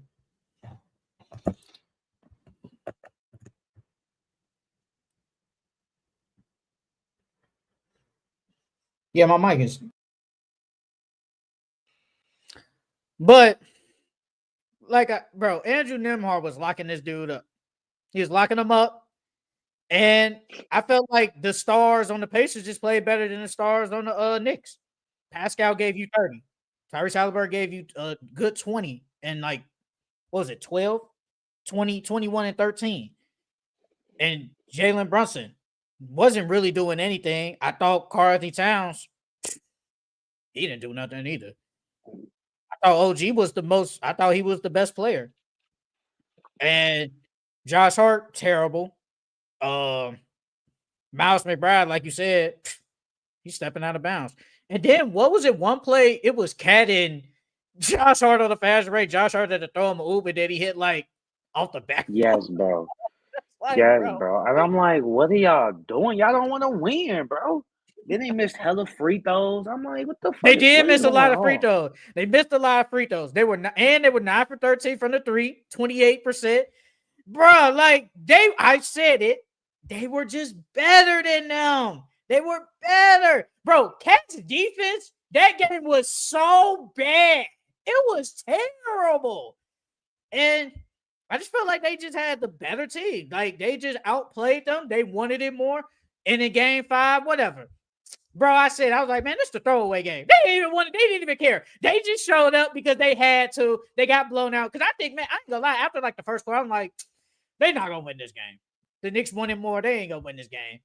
And then they just gonna go home, beat them, and win on their home court. That's exactly what they did. And I just thought the Pacers was just better, bro. Like, it ain't nothing like, this ain't shocking to me. They shocking. The Knicks were just not better than them. And yes, you can say, if we win game 1, we could have won. That's like saying if the Pacers would have won game 3, y'all really would have lost because they would have swept y'all. So it's like, it doesn't matter. It doesn't matter. It is what it is. The Knicks just didn't have it, man. I think they overachieved and had a good season. But man, losing the conference finals where a lot of people thought y'all was the better team and was supposed to win, it is kind of crazy. But Jalen Brunson getting locked up, getting clamped like that, I was not expecting that. He was getting clamped. They ain't gonna do all that next series, though. I already know. They're not doing that shit next series. I already know who you got, brother. I already know. Like, not doing that shit next series. Hey, man. Shout out to Pascal. Shout out to Tyrese Halliburton. Y'all them, man. But, that was a quick little recap. And shout out to Ben Mathurin, not last game, but the 2 games before. Played good. He didn't do shit this game. But he did play good. But, let's get into it, man. We are at the NBA Finals.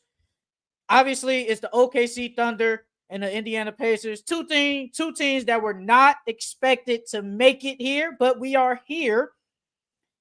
What is your analysis on the Thunder and the Pacers Finals series, sir? I think it's gonna be a high scoring series. I think that it's gonna, like you said, the Pacers they're a fast paced team. I think that OKC, because OKC can play many styles.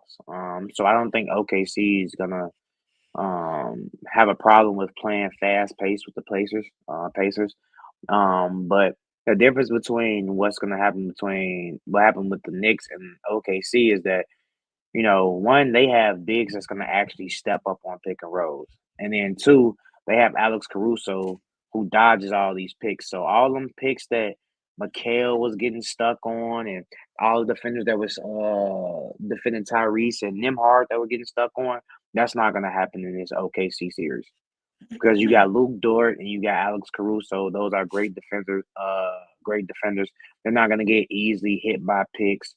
They're gonna fight through picks. It's gonna be harder for Tyrese to score. But that series is gonna depend on Miles Turner and Siakam. What are they gonna do? Can Chet and Hartenstein lock those two up? But I got OKC. But the Pacers, Nimhard and Neesmith is hurt, so who knows how well he's gonna play defensively. But those two don't stand a chance against Shea. Shea's bigger than Brunson. They're not gonna be able to bully him like they did Jalen Brunson.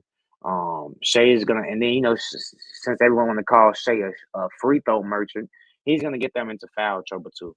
And that series, they really did not get into foul trouble like that. Shea is gonna force the refs to call those fouls on Nimhard and Naismith, and it's gonna be way difficult for them to play that hack ass defense that they play. So I got OKC though. Oh, I definitely knew you had OKC. So the Thunder, if you want to say, obviously they have the better player. They have the best player in the series in Shea. You can argue and say they have the second best player in J-Dub. You can argue it. Pascal, J-Dub, whatever. You can argue it. You can argue Chet, Miles Turner, whoever the third best player. You can argue. But the Thunder, they do basically everything that the Pacers do. They get in transition. Both these teams are ranked 1 and 2 in points off turnovers in the postseason. They're ranked 1 and 2. So they both like to get out in the fast break off a turnover, stuff like that. Honestly, though, I think the offense for the Pacers is somewhat better than the Thunder. Now, the Thunder, they have a really good offense because they had a top offense all year. Now, defense, we know the defense is great because we talk about it all the time. They have they have 7 defenders on the team that are really good, 8. We talk about that a lot. For the Pacers to win this series, they have to outshoot them. They have to be a better shooting team than the Thunder. Because in the playoffs, the Thunder are only shooting, 46% from the field? Yeah, I don't think they shoot a lot of threes either. They don't. They're only 30. They're 33% on 3-point percentage. And the Pacers are 49%, close to 50. Now, they haven't played a defense like this. This defense is different. Now, so that could change. But I'm just going off of what they have done so far. And they have shot 40% from the 3. The Thunder have to take away the 3s. If they can take away the 3s, they can obviously win. They can obviously win. But the Thunder, they got to play their brand of basketball. Get out and transition on them because I feel like in the half court, it's going to be kind of hard for them. Because once they put a guy because I'm going to ask you after this, I think they are going to put Lou Dort on Hallie. And Hallie has to deal with a bigger guy. And then once Caruso comes in, they're going to probably put Caruso on him. Or we saw it against Denver. They put Caruso on Pascal Siakam. They could put Caruso on pass. I mean, they put Caruso on Jokic, my bad. They could put Caruso on Pascal.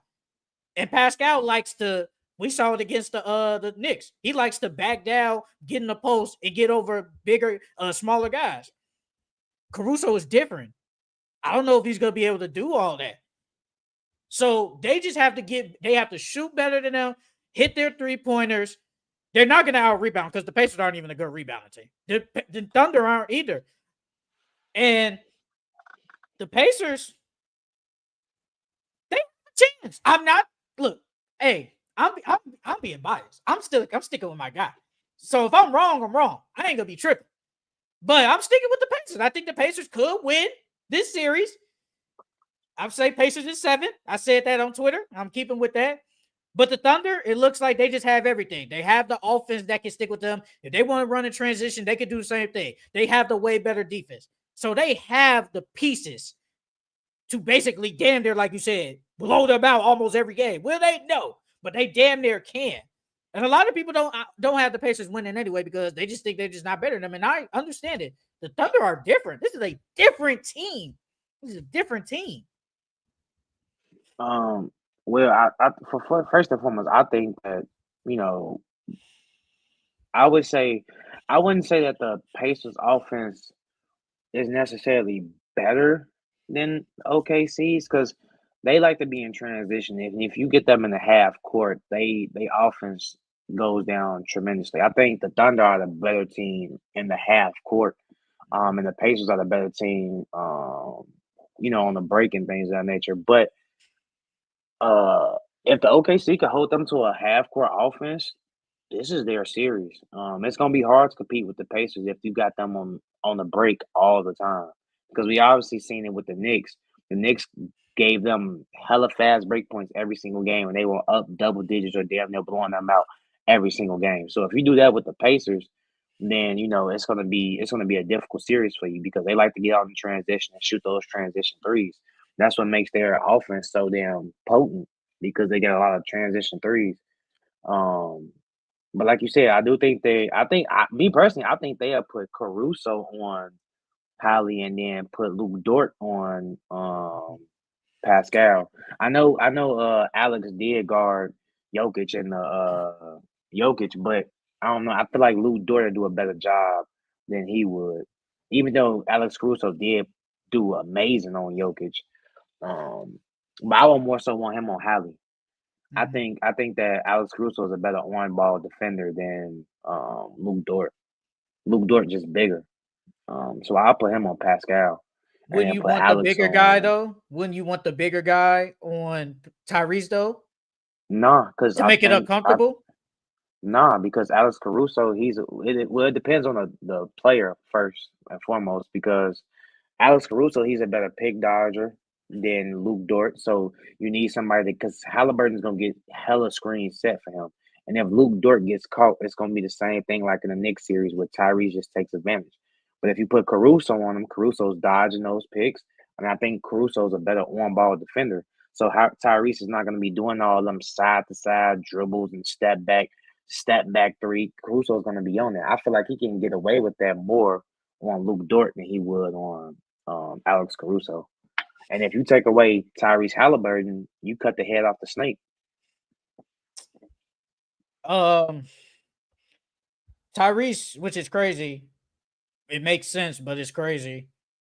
When he played the Thunder these 2 games in the regular season, he had his worst at damn near everything. He averaged 11 points, worse, only 5.5 assists, tied worse. Field goal percentage, 44%, tied 17. At plus minus, he was a minus 32. They have multiple defenders on him. And I want to ask you, I don't think it will happen this game, but I could see it potentially game 3, depending on how the series goes. I don't think Isaiah Hartenstein plays a lot in this series. What's crazy? I was thinking the same thing. I think they're going to go small because they're going to want Alex Caruso in there.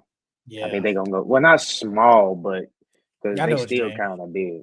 But they're not going to run that too big lineup. I think Chet, because I think they like Chet on Miles. Yeah. Because I'm like, it just makes more sense. It makes more sense. The Thunder are so good. Everything like the Pacers can do good. They can just counter it. They can counter it. If they want to go small, we can go small right with y'all. We want to go a double big lineup. We go double big lineup just with y'all. If y'all want to, they can do everything, and that's why the Thunder are favorite by minus 700. And it's understandable. I get it, but Hallie, I think Hallie needs to play good. Don't get me wrong. But I think it depends on others. Like how J-Dub was playing in them first, like in that series against the Nuggets, can't have those. You can't have those because like I put like when I went down the list, like in the playoffs, the Pacers have what 10 people averaging. No, they have 6 people averaging double-digit points, and Obi and McCollum with 8, and they only got 3 with the Thunder. Shea is basically averaging 30, J-Dub averaging 20, and Chet averaging 16. Everybody else ain't averaging more than 9. So I need J-Dub to have like the masterclass games, like how he gets against Timberwolves, because he was great against Timberwolves. Chet was too. So we need them offensive games, and they can because this defense isn't a really great defense. It's not the greatest. Now it's been decent in the playoffs, but it's not the greatest. So. And I know you said about Shea and the foul, bro. What have they done, bro? Every star player against the Pacers has gone off. Giannis, Donovan, Jalen, they all cook. So Shea cooking ain't gonna be shocking. He's gonna do whatever he wants. We just can't let them others get off. But if he get Nembhard and Naismith in foul trouble, y'all defense is gone after that. Don't get me wrong, y'all got other bodies that they can do them, but those are your best 2 perimeter defenders. And if they're out the game, because me personally, who do you put on Shea? Because if you put Nembhard's too small. So if you put Naismith on him and you put Nembhard on Jalen Williams, he's too small for Jalen Williams. At least when Nembhard stuck Brunson, they kind of the same size. I mean, you have to. I feel like Naismith is probably your best perimeter defender. I would at least. Nembhard sticks J-Dub. You put Tyrese on Lu Dort because Lu Dort offensively, he ain't all that. So we hide Tyrese there. Lu Dort ain't gonna be going over all dribble and trying to. It's not gonna happen. He's not gonna do it. We keep Pascal. We try to switch Pascal on one of the smaller guys. Honestly, like a Shea. Shea can hold his own. Don't get me wrong, but you gotta try and get them pick and rolls and push Pascal on Shea because he's not as big as a J-Dub and a Lu Dort. You gotta try and do that. So Pascal can eat because that's how he be getting his buckets, obviously down low and then transition. Tyrese, he gonna try and get whatever mismatch on him. But the thing is, not a lot of mismatches. That's why I said last year, I'm like, man, they don't got nobody to hunt. Really, it's really not a lot to hunt. Even if Chet gets switched out on him, are you really comfortable with him taking Chet off the dribble? Like Chet can move his feet. Hey, I saw Chet's not a cat. You know what I mean? He gonna move his feet. I saw Tyrese take Giannis off the dribble for game. I mean, Giannis was playing, 50 minutes? The hell? That man tired. That man was tired. Tyrese played 50 minutes too. He was tired too. That's neither here nor there. No, bro, they ran a 10-man lineup the entire playoff series, bro. Literally the entire playoff series. Who fucked that is? Blame Doc Rivers. Tyrese doesn't show up, bro. They do not have a chance. He can't give you these 8-point games like he did with the Knicks. He has to give you at least 20 or more every game if they want to have a chance to win it, bro. That's the only way. Because Pascal can't go off and Miles Turner can't go off, and then Tyrese does nothing. Oh, no, I agree. I agree. I definitely agree. If I'm Tyrese, man, we gonna try and put Isaiah Hart. Isaiah Hart's time is too slow. So you try and get him off the dribble, kick out for say somebody for a 3. But then once they go to that small lineup, Jesus Christ, man. It's just, bro, they got everything you need. They have everything you need in the team, and that's why they are here. That's why the Thunder are here. They have everything. And like I said, I think this series is getting slept on. I get it. Everybody has OKC, but I do feel like the Pacers are getting disrespected to an extent. I definitely think they think like a lot of people just like, yeah, they're gonna lose, but they could get 2 games, maybe a game. But people just like they got no shot. Look, You know who's a key factor though for y'all? Ben Mathurin. If Ben Mathurin can show up, then if Ben Mathurin shows up and Tyrese doesn't give y'all anything, it can at least kind of even it out a little bit because Ben is a scorer and he can replace what Tyrese not replace him, but like as far as scoring wise, he can replace what Tyrese does if Ben could get it going this series. I agree. But sometimes Rick Carlisle, when he sees him not play defense or get fouls, he just sits him. He doesn't play. He didn't even play that much last game in the closeout game. He only played Ben Mathurin. What's this? 9 minutes. He only played him 9 minutes. But each series is different though. No, each series is different. So they're gonna need that scoring this series for sure. I need Obi Toppin. Obi Toppin, I think he plays a key part because I think, honestly, depending on who's the court, he's the most athletic guy on the court. So we're gonna need them rebounds. We're gonna need you in transition. Obviously, we know they're in transition. We need like the Obi Toppin. Obi Toppin has been decent in the playoffs for them. He's been good. So we need them. You're probably, especially if they run a small lineup, you're like the second tallest guy on the court. So we're going to need that when you do play. It's like I wish I could say, hey, we got to out rebound and get offensive rebounds. They're not a good rebounding team. Like, I seen Miles Turner only got 2 rebounds. That's unacceptable. He Roy Hibbert 2.0. Nah, Roy was a decent rebounder big. It was just that one game in the playoffs he played bad. But Miles Turner never been a good rebounder. Never. He's never been. No, he hasn't. He hasn't. Pascal who's a better isn't rebounder, him or Jaren Jackson? Whew. That's terrible. That's terrible. You can't. No, you gotta sit here and think about that. Well, this season, Miles averaged 6.5. Jaren averaged, I don't know. I think Jaren averaged like 6'2". Yeah. Who's a better rebounder? That's sad, dog. That is I don't sad. know. I really don't know. I don't know. I think they're the same. They don't rebound. Yeah, I think they about the same. Let me see. How much did Jaren Jackson average? Jaren Jackson averaged the hell? This year he averaged 5.6. So technically Miles Turner. Miles Turner. 5 rebounds is crazy. 5 rebounds is crazy. That's sad. I think he like 6'11", 7 foot, bro. Like I said, man, the Thunder, they got everything you need. But, man, I'm going to say this. If the Pacers win this series. You know they're not, bro.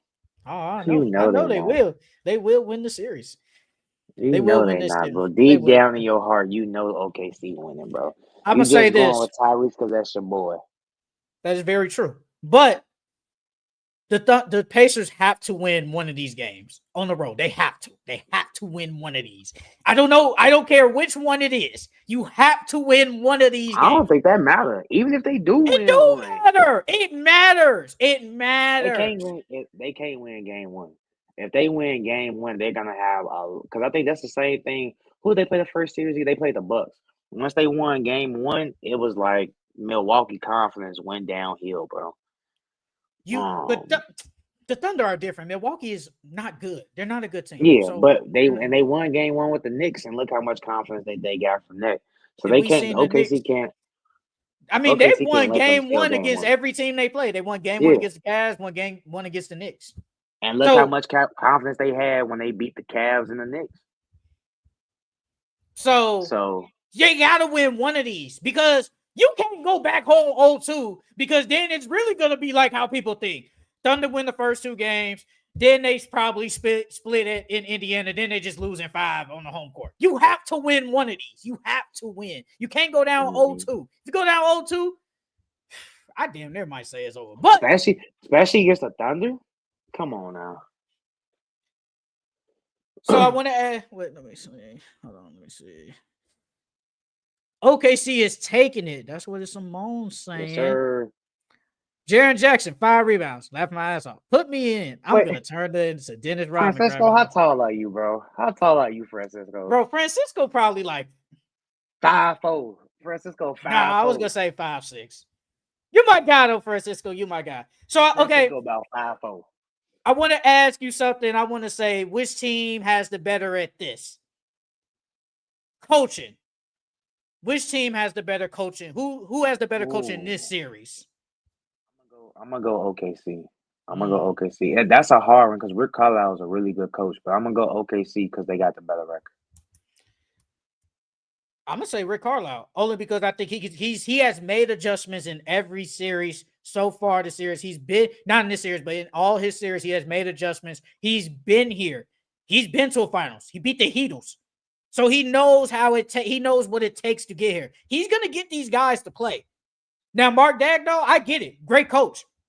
He ain't been here before. He ain't been to a finals, and maybe he doesn't have to do as many adjustments. Obviously, he's going to make adjustments. Don't get me wrong. But maybe he doesn't have to do as many adjustments as the Pacers because the Thunder have the better team. But I'm going to go with Rick Carlisle. I think when it's just coaching, who has the coaching advantage in this series, I think it's Rick Carlisle. I mean, the experience definitely does play a part, but Mark, what series was when they went against Denver and he was talking about how Jokic inbounds the ball fast and it helps them start their little mini fast breaks. So Mark, he watches a lot of film and he studies a lot. So it's like even though Rick Carlisle does have that finals experience, I think Mark he's still smart and he can still make adjustments on the fly. He knows how to read the game in real time too. So I think they both equally good though. I go Rick Carlisle more because of the experience, though. I think it's just the experience that plays a big part in this series. Offense. Who has the better offense in this series? Well, not in this series, but it coming into the series, who has the better offense? I'm gonna say OKC. You got a 30-point per game scorer in Shea. Then you got J-Dub, who's a 20-point per game scorer. And then you got Luke Dort, who averages double digits. Chet. I think Hardenstein averages at least 10. I think they got at least like 5 or 6 players on their team that average more than 10. In the playoffs, no. In the playoffs, no. They only have 3. That's what I was saying earlier. They only have 3 guys averaging double digits. Hardenstein is next with 9, then Caruso with 8, and Dort with 8. Round up. Round up. Okay. 4 then, my bad. 4. I'm going to say it's crazy. It might be the Pacers. I got to, real quick, I was watching PC and Swiper, he was asking one of them, he thinks the Pacers, not starting 5-wise, is better than the OKC starting 5-wise. Not better players, don't get me wrong, but collectively, he says the Pacers starting 5 is better than the OKC starting 5. Do you agree with that? Collectively. I mean, I can see where he's coming from as far as like those guys, because the Pacers, they move the ball a lot. Like they move the ball a lot. Ball movement is a key focal point in their offense. And then with the Thunder, it's either they move the ball, but not as much as the Pacers, and it's more so of let Shea go to work because Shea's so great. You know what I mean? So I could see him saying that only because the Pacers move the ball a lot. But if we talking about if you line them up paper on paper, Thunder got the better starting 5. I mean, I think because he was saying like Lou Dort. I mean, you match up Lou Dort with, let's just hypothetically say Andrew Nembhard. Like, who's the better player? Probably say Andrew Nembhard. I would say Andrew Nembhard. Miles Turner and Isaiah Hardenstein. Who's the better player? Probably Miles Turner. Chet and Pascal. Pick your poison. Aaron Nesmith and whoever. Probably somebody better than Nesmith. Shea and Hallie. Shea. I think that's what he was saying, like just collectively. You're on mute though, but collectively. Offense, I would say who has the better offense? I will only say the Pacers because they have the better shooting. Like that's probably the only reason why I would go with the Pacers. Because like I said earlier, Thunder are only shooting 33% from the 3. They're really not a good 3-point shooting team anyway. They really don't have a lot of 3-point shooters if we're being honest. Like Chet is damn near arguably like They best best 3-point 3-point shooter. shooter. Damn near in the he's their starting best. 5 at least. He's Yeah, like their yeah. best. So with the And then Pacers, I'd probably be what, J-Dub? yeah, you can say J-Dub. Lou Dort, percentage-wise, shot good from the 3. Then you got Andrew Nembhard can hit threes. Tyrese can hit threes. Miles Turner. Everybody in the start 5 can hit a 3. And that's what they could do with a 5-out lineup. I think the offense, it's just a little bit better than OKC, but OKC's offense is no slack whatsoever. So I would go with Pacers offense over OKC's offense. Defense, we don't even need to talk about this. We know. We already know OKC better. Shooting. Who has the better Pacers. shooting? Pacers. Now I would say these last 3 might be, we don't know. Rebounding. Who has the rebound advantage in this series? I'm gonna say OKC because it depends on if they run that too big lineup or not. But even if they don't, I still think that OKC is the better rebounding team because J-Dub rebounds, Shea rebounds, Luke Dort rebounds, Chet he rebounds a little bit. All those players on OKC crash the boards. I would definitely go with OKC, but it's not like when you look at the rebounders, they don't clear them. Like Pacers average 39 rebounds, Thunder average 44. So it's not like they cleared them, but they are the better. Like you said, Chet, Isaiah, everybody in the start 5 can rebound the ball, and even guys on the bench, they can out rebound them. So easily the Thunder, I would say. The bench. Who comes in with the better bench in this series? Who has the bench advantage?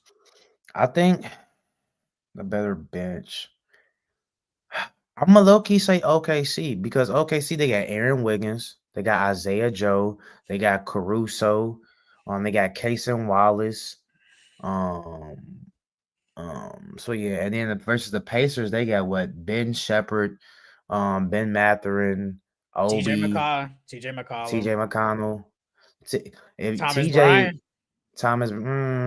Hey, he was hooping in Game 6. Yeah, he was. He was. No, I'm not even going front like he wasn't. He definitely was. He definitely was. Hey, the bench is the argument. The bench is the argument. I mean, let's go pound for pound. You got Alex Caruso versus TJ McConnell. I'm taking Alex Caruso. Ben Mathurin versus what? Aaron Wiggins or Cason Wallace and Aaron Wiggins. In the argument, I would say Ben, the offense is better. Cason Wallace's defense is really good. Don't get me wrong. I'll go Ben. I'll go Ben. Okay. Who else they got? Ben Shepherd or Cason Wallace? I'm going Cason. What you said? Wait. So who was Ben Aaron Wiggins. Aaron Wiggins. Oh, I would say Aaron Wiggins. Ben Shepherd is an okay defender, but he can hit the 3. His 3-pointer is good. Who else they got? Obi Toppin and who else? Okay, let me look at OKC roster. Isaiah Joe. Obi Toppin easily. Obi. Isaiah Joe ain't even been hooping. He ain't been hooping. Obi easily Obi. The bench is the argument. That's the only bench guys they play. The bench is the argument. I mean, y'all best 2 is what? Obi and Ben? And what, TJ McConnell? No.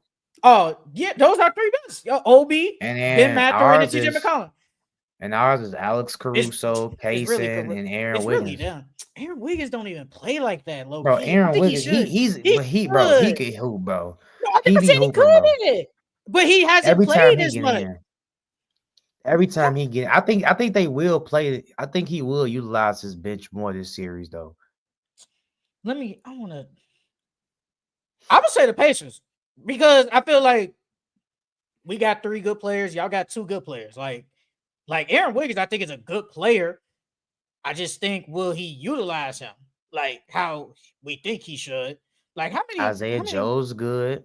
I think he's a good shooter. Even though Jalen Williams doesn't play like that, he still comes in and gives good minutes whenever he plays.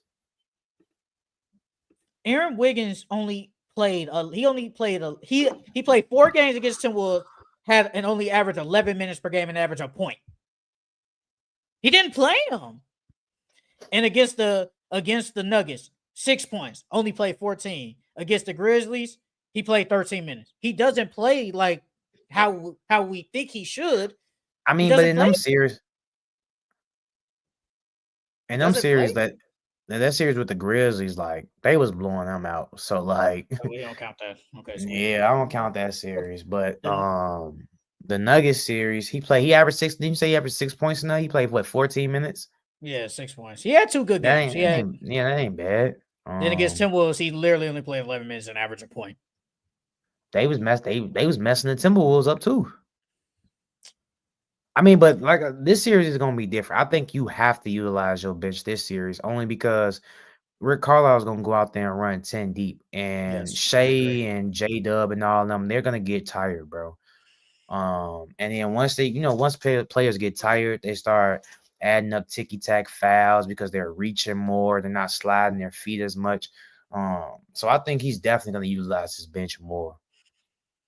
Now the last one I got, the star players collectively. Who has the better star players collectively? Well, outside of Shea, I feel like J Dub and Siakam, you could pick your poison whoever you want between them two. And then what? Chet and Miles who's your Turner. and Miles I would Turner. say I would put I Miles feel like Turner. that's up. I think that's up in the air too. I mean, Miles Turner has more experience. Is Chet clearly better than Miles? Like you could say better. Nah, he's but not is clearly. he clearly? He's not clearing them yet. I wouldn't say he clears Miles. And I don't think J-Dub, and I think J-Dub and Siakam are like when we code like second option wise, I think they're about the same. I think you can argue and say they're the same. I think they 2s and 3s are about the same. And Shay's better than yes. Yeah. Yes. So by default, you would low key have to go OKC because Shea is better than Tyrese. I would go Thunder, and it's because Shea is just so great. J-Dub, hey, he's showing like, hey, I'm a second option in this league. But Siakam no joke either. Up, bro. He has to show up. Yes, he can't take no games off, bro. He cannot take no games off. I mean, this series is set up for them. They always do good. Like when it's a guard, they kill against a guard because they can't do because the guard going up against OKC. Like we just saw Anthony Edwards basically in a box. Mm-hmm. Now Tyrese has to go up against them, but he's not like he's gonna make things. He doesn't have to score obviously, but he can't have stinkers. Like he can't. Shit, even Ja. Look what they did to Ja. Oh, that first game is bad.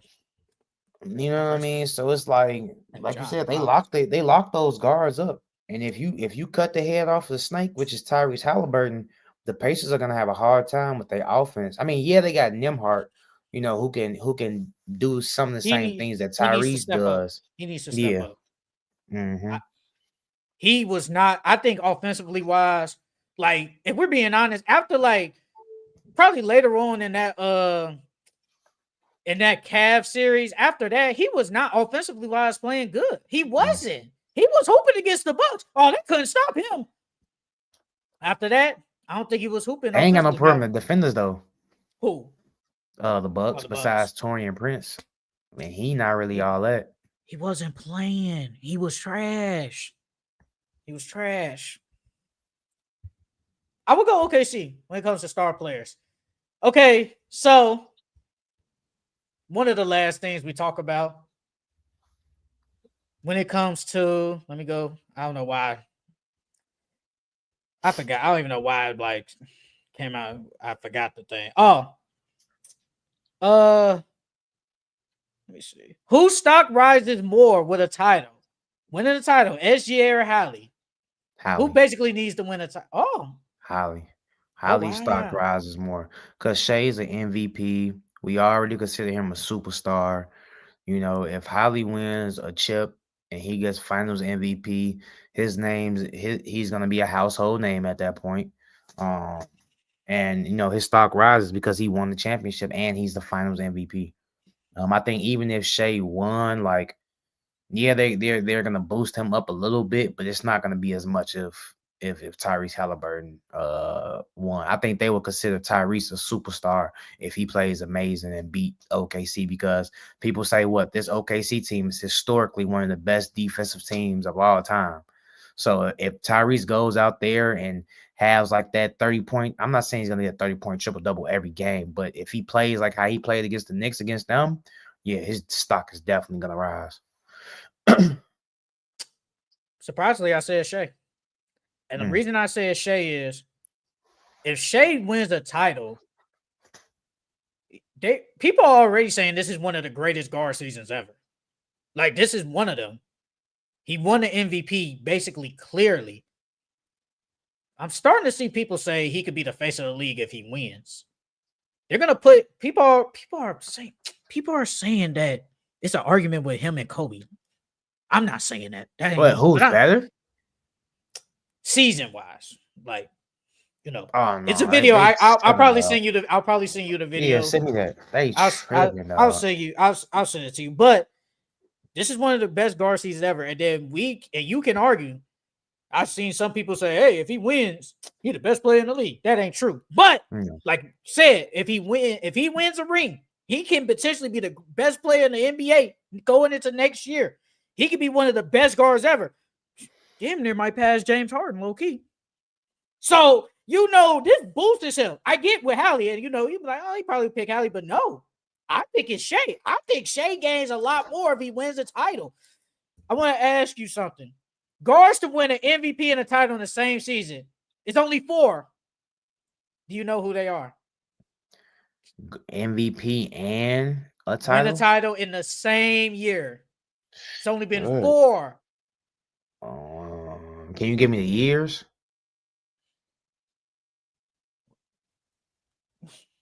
I ain't gonna say that one. 1987. What, Magic? Correct. Magic. It's to one win that an might MVP. Oh well, shit. Francisco Curry. Said. No, it's right. Curry. And there's another one. It is another guy up here.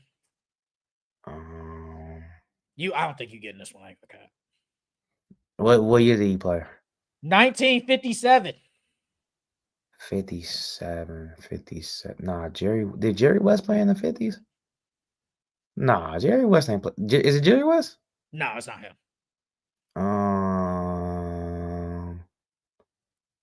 In the 50s. Pete Maravich? Nah, Pete Maravich ain't playing. No. You probably ain't gonna get this one. I ain't gonna cap. He said Bob Cousy. No, it's for real. No, it's right. It is Bob Cousy. Bob Cousy. Okay. It's Bob. And you didn't. It's Bob Cousy, Magic Johnson, Jordan 4 times, and Curry. Okay. You're in that group. Those are Hall of Famers. Those are greats. If you win a ring while also winning the MVP and most likely winning Finals MVP. So I think he gains a lot. Michael Jordan doing this 4 times is crazy as hell. It's crazy to win an MVP and title 4 times. That's crazy. Jordan, let's not act like Jordan didn't have no stacked teams, bro. I'm not saying that. I'm just saying. No, it's still impressive. It's still impressive, bro. It's still impressive. Just winning a title and an MVP in the same year. It's crazy. It's still impressive. And there's only 4 players that have done it. Oh, if Hallie wins a ring, I'm going to say this right now. If Hallie wins the championship against this Thunder team, stamp top 15 player going into next year. Easily top 15. Easily top 5 point guard. Easily top 5. I don't care. The only people he won't be better than is Steph, Luka, Shea. Everybody else, argue it. Whatever, argue it. He damn near better than whoever you got 4th, he better than. Or 5th.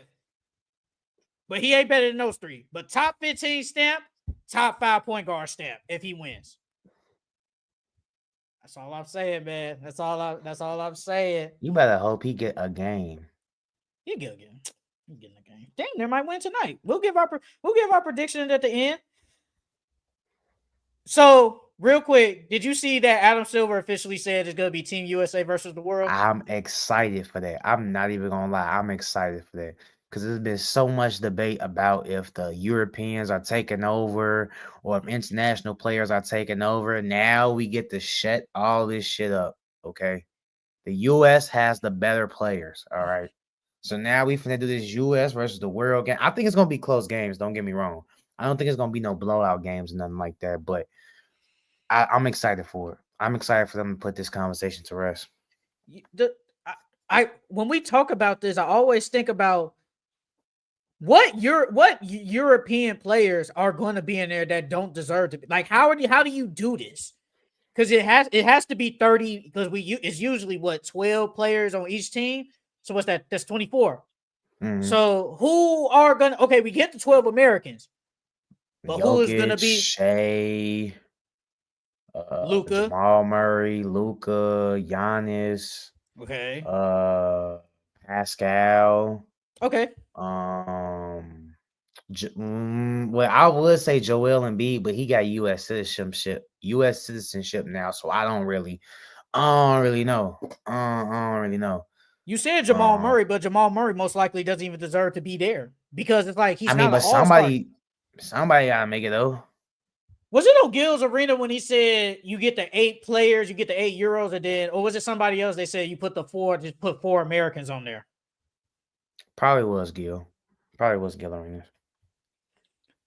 Because there's gonna be some euros that don't deserve. Like, yeah. Oh, Sabonis, Sengun. It's gonna be a lot of bigs. Yeah, it's gonna be a lot of bigs. It's gonna be a lot of bigs.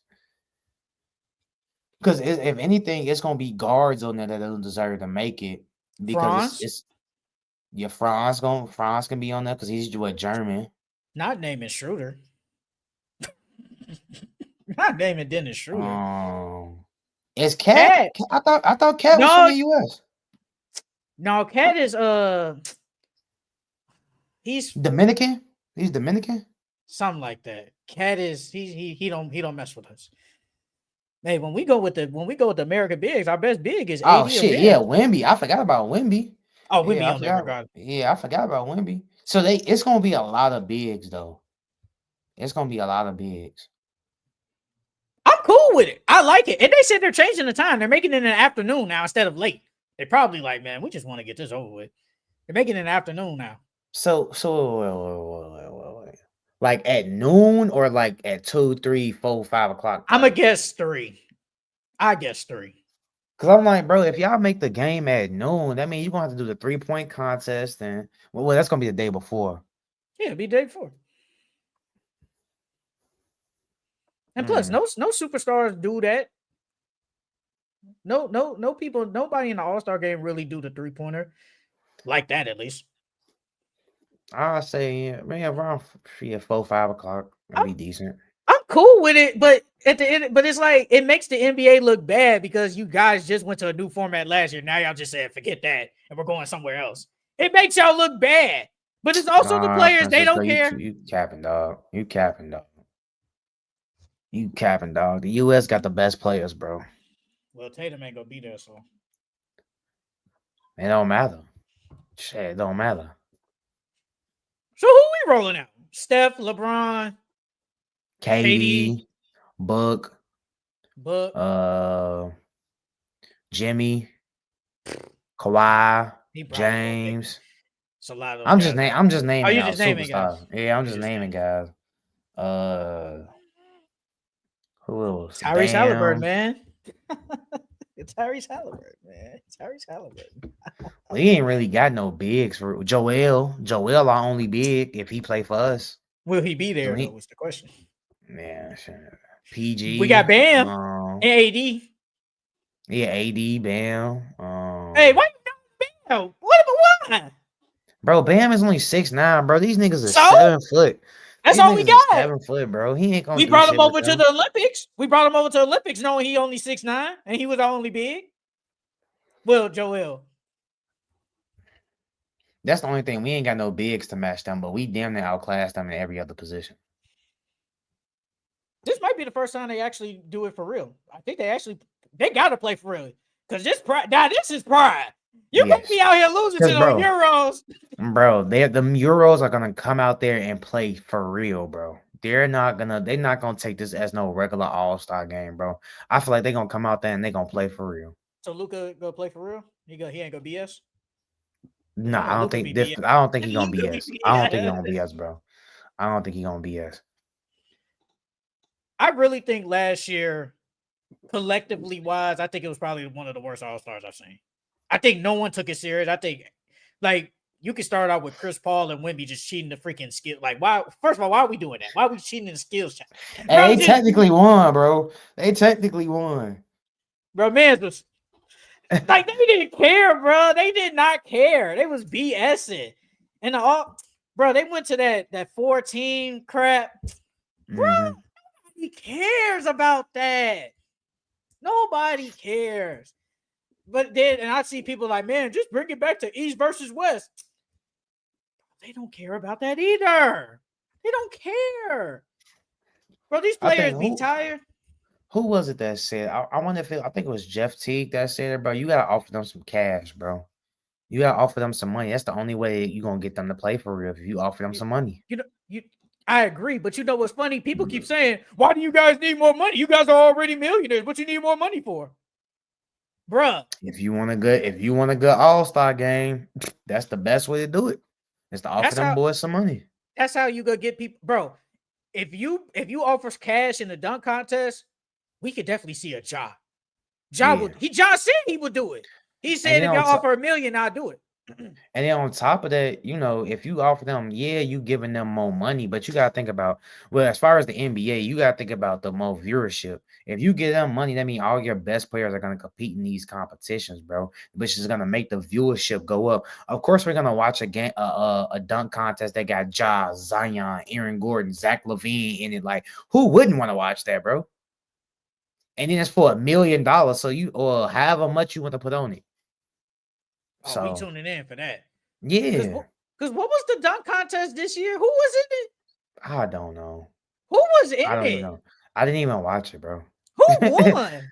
Exactly. It was Mac McClung, obviously. Mac McClung. The fact that you don't even remember who in it. You didn't remember Stephon Castle. Stephon Castle was in there. Because it was them two in the finals, I think. Yes. Who else was in there? I don't know. See, that shit is terrible. I think Trey Murphy was in there. I think Trey Murphy was in there. Was he in there or was it the year before? Oh, who was in there though? It's terrible. That's terrible. So is it bad that because Matt McClung won it 3 years in a row? Yes. And he's not even in the league, bro. He a good technically he's in the league. He's in the G League, but he's not, in the major league. It was Mac McClung, Andre Jackson, Stephon Castle, and Montes Buzelis. Come on now, dog. What the hell is that? Right.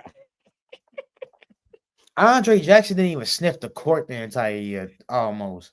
He was terrible. Who was? Let me see. Are these So in 24, that'd be a good dunk contest though. Mac McClung, Ja, Zach, Aaron Gordon, Zion. That'd be nice. It might be the greatest dunk contest ever. Yeah, bro, that'd be nice. Aaron Gordon and Zach LaVine is already the greatest dunk contest ever. Yeah. Bro, Aaron Gordon was sitting in midair and dunked the ball. He dunked the ball sitting in midair. I ain't gonna lie though. Vince Carter damn near still my favorite dunk contest of all time, G. Well, dunker of all time. Oh, dunker is cool, but the contest? Yeah, they had the best. Yeah, they had the best one. Bro, in 24, it was Jaylen Brown, Jaime Jaquez, Jacob Toppin, and Mac McClung. And Jaylen Brown did the most basic dunk. He dunked over Kai Cenat. He dunked over Kai Cenat and did this. He's shorter than both of us. Kai Cenat only like 5'2", 5'3". And in 23, it was KJ Martin, Trey Murphy, Jericho Sims, and Juan Casado. No, it was Mac McClung. No, wait. My bad. Wait. No, I forgot Mac McClung was at 23. So it was Mac McClung, KJ Martin, Trey Murphy, and Jericho Sims. And in 22 was the worst one. 22 was the worst one. It was Juan Toscado Anderson, the dude that used to play on Golden State, the light-skinned dude. Okay. It was Jalen Green, Cole Anthony, Obi Toppin. Because remember, Cole Anthony was. That's what Cole came out them Tims. Yeah. That was trash, bro. That dunk contest was trash. That was the worst one. Because they all missed. They was all missing. Yes. Jaylen Brown jumped over 5 3 Koshnet sitting in a chair and did a shitty dab. Yeah, bro. He didn't do that. That was trash. What we doing? Yeah, bro. Man, bro, if they really want to bring the All-Star game, they don't even have to announce that these guys are playing for money. But if they want to bring it back, bro, they gotta give them some incentives. They have to give them some bread, bro. That's the only way to bring back the All-Star game. The only way.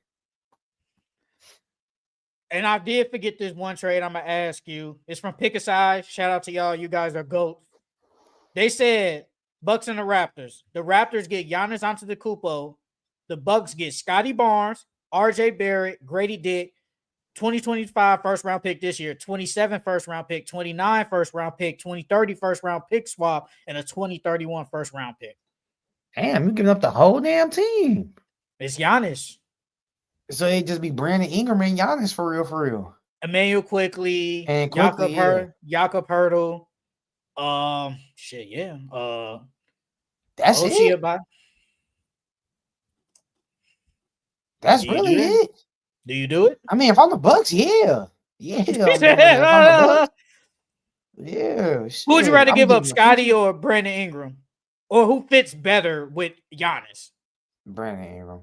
He fits because Brandon Ingram can at least catch and shoot. I don't think Scotty can catch and shoot yet. And then I think Brandon Ingram's a better shooter than Scotty.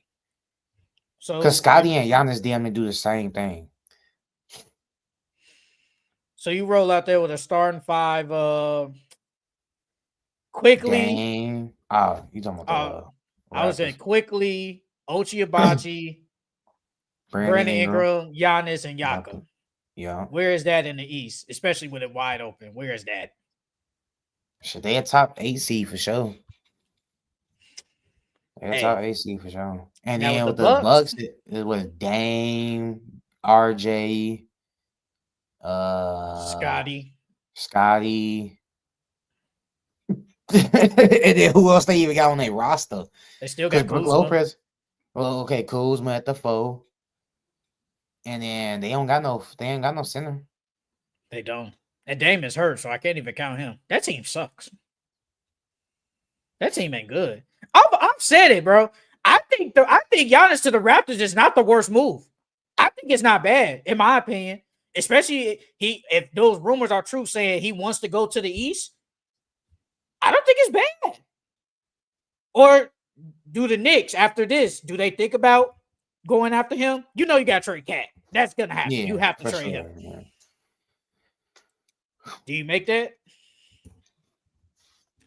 Oh, that'd be Jalen Brunson, Mikal, OG, Giannis. You might have to give up, say, Mikal or Josh Hart. You got to give up one of them two.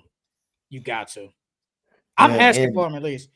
It'd make most sense to give up Josh Hart. As far as team fit wise, it'd make more sense to give up Josh Hart. Because you can't play Josh Hart and Giannis on the same court together. Because Josh Hart is not really that much of a 3-point shooter. And then if you keep Mikal, you still got Mikal, OG in the corner shooting threes. I do it. If you think Giannis is that missing piece where y'all basically lost because of Cat's defensive deficiencies, and Giannis doesn't have that at all, and he's just a better player, I do it. Boy, Giannis in New York with Jalen Brunson, bro, you easily the best team in the East. Well, can you imagine all them Greek the Freak posters they gonna have, boy? Oh my God. I do it. Last thing, my bad, then we'll go into our Pickems. The New Orleans Pelicans will continue to move forward with Zion Williamson as the face of their franchise, per Joe Dumars. He said, I've had some real honest conversations with him, some real direct and honest conversations. We're going to go forward with Zion. He's going to continue to be the focal point here as we go forward. So do you like the Pelicans moving forward with Zion? Yeah, I do. One, Joe Dumars is a real guy. You know what I mean? He's going to keep it honest with Zion. Yeah, I did. He's gonna keep it honest with Zion. He's gonna be real with Zion. And I think that's what Zion needs. Zion doesn't need a lot of guys who's gonna like disrespect him or play his yes man or just tell him things that he wants to hear. You know what I mean? And Joe Dumars is not one of those guys. And then on top of that, it still gives Zion that confidence that he needs to go out there and hoop. I like it though. I like it. I'm cool with it. I don't know where they're gonna go, but I'm cool. You stick like this is your cornerstone. You traded AD. Zion is the only guy you guys had since then. As long as he stays healthy, you guys can be somewhat decent. But I'm cool with it. Like, he's sticking with his guy. But I will say this: if it ain't looking good this year, or at least by trade deadline, I wouldn't be surprised if they see what they could get for him at the trade deadline or next summer and think about trading him. But going into this year with Zion as your focal point, I'm cool because I think this year, I think this year It's he supposed to be has his healthy year. Yes, this is supposed to be the healthy year. So I think he comes in, plays good, bro. Zion has all the talent in the world. Has all the talent in the world, just can't stay healthy. So you just need a healthy year from Zion, and we don't know what happens. Just gotta hope he stays healthy. I told you Willie Green was gonna stay there, brother. Now I will say this: this year, if he don't do nothing, and if they start out bad, he'll be fired. I definitely agree with that. That's gonna happen. This is it. This is it for him. Like, if he started out bad with the Pelicans, they start out, say, like 2-15, he out. He gone. And if they just don't make the playoffs, he gone. It's over with. He gone. All right. Let's do these pickups for these finals games. We'll do the first two games, and then we just go on with that. So, Pacers versus Thunder, NBA Finals. Who wins game one and why? I got the Thunder. I got the Thunder winning. I think the Thunder are gonna come out. They're gonna punch them in the mouth. It might be a blowout game. I expect them to win by at least double digits. They at home. That crowd's gonna be rocking. That crowd hasn't been back to the finals since KD and them. So I think the crowd's gonna be on their side. Like I said, I think they're gonna give them a punch in the mouth this first game. I'm going with the Indiana Pacers to win game one. They need this game. I know it's against the Thunder's defense, but I believe it's Tyrese Halliburton, Pascal Siakam, and the crew to steal this game. But we said it earlier. I think they have the best. They're the better shooting team than them. If they can hit their 3-pointers, able to get past the defenders, take on mismatches, get in transition, and hit their shots, they have a chance of stealing game one on the road. They need one of these games. I'm going to say it again. They need one of these games. But they will win one of these games. So I'm going with game one to steal this game. Tyrese Halliburton has a really good game. Pascal Siakam has a good game. And I think the Thunder are going to play good too. And I think this is going to be a close game late throughout the entire game. So I'm going with the Pacers stealing game one on the road. Pacers and Thunder, NBA Finals game two. Who wins and why? I got the Pacers winning this one. I think the Pacers are gonna bounce back after that game one loss and play a little bit better. I think they're gonna shoot better game two. And they're gonna come out and still win it. It's gonna be a close game, but I think they're gonna still win in OKC. Like I said, I think they're gonna steal one of these games, but I really don't know. So I'm going with the Pacers game two. They steal a game. Now, once again, hear me out. I said they're gonna. I don't know which they have to steal one of these games, and I think they will. I just don't know which one. So by default, I have to say they win game two. I think they win because if they lose, I gotta say it like how it is. I'm going with the Pacers game two because I feel like if they lose this game, if they lose game one, they have a bounce back game. Rick Carlisle and them make the adjustment, able to rebound the basketball better against Chet and Hartenstein and all of them, able to get to the line against the Thunder. The Thunder are a smart team. Thunder are a very smart team. So if they could just take advantage of them, they can win game two. Again, they're winning one of these games. They have to win one of these games. If the Pacers win, I go buy me a Tyrese Halliburton jersey. I go buy me a Tyrese Halliburton. You need to go buy a Luka jersey. You need to finally trade that other one. I got me a Luka jersey. Gotta trade that in, brother. I hope to God that the Thunder win game one because Thunder need to win both games at home to take control of the series. Hey, he said, because what you say earlier, you said it don't matter if they go down like I think it's 1-1. They go back to India. He said they need to win both games. Nah, I don't think that matters, bro. If they go down, if they go down 1-1, I still got the Thunder are still gonna have a lot of confidence. If the Pacers are 1-1 going after when it comes to Wednesday in Game 3, we looking pretty nice, man. That's all I'm gonna say. I don't think y'all gonna get one in Indiana. I ain't gonna lie to you. I don't think y'all gonna get one at home. OKC? Oh, you think in India? Oh, I don't think y'all gonna get one at home. Wait, so what was your series pick? What was it? How many games? I didn't say. But I at least got to go in. My gut is telling me it's gonna go 6. My gut telling me it's gonna go 6, but I think it's gonna go 5. Then where we getting the game? Where we getting the game then? One at OKC. So we only go win at OKC, but can't win at the crib. Oh yeah, I can't win at the crib. I honestly want to see OK sweep the Pacers. This is crazy work right here by Josh Skillifer. It's crazy. But that's it for the Full Court Entertainment Podcast. Follow us on all social media outlets at Full Court Entertainment Podcast on Instagram, TikTok, Twitter, Facebook. Also, we are on Apple Music and Spotify. If you want to listen to the audio version, we are on there as well. Make sure you guys like, comment, and subscribe to the video. Liking the video gets it out there for the world to see. We want to get out there. We're doing a great job in our analytics. You guys are watching the videos, but we definitely need them likes, man. And we are here. We are here at the NBA Finals, man. We have made it. Me and Charles have made it through the season, man. And wow, he just said, I just hate the Oh, man, I just hate the Pacers. That is crazy work. But no, make sure you guys like, comment, subscribe to the video. Enjoy the game tonight. I will be back tonight to do a reaction, and the reaction will be uploaded tomorrow morning of Game 1. But next time we do a full episode will be next Thursday as per usual. We will see y'all next time. Have a good day, fellas and ladies, if you watching. See y'all next time, man.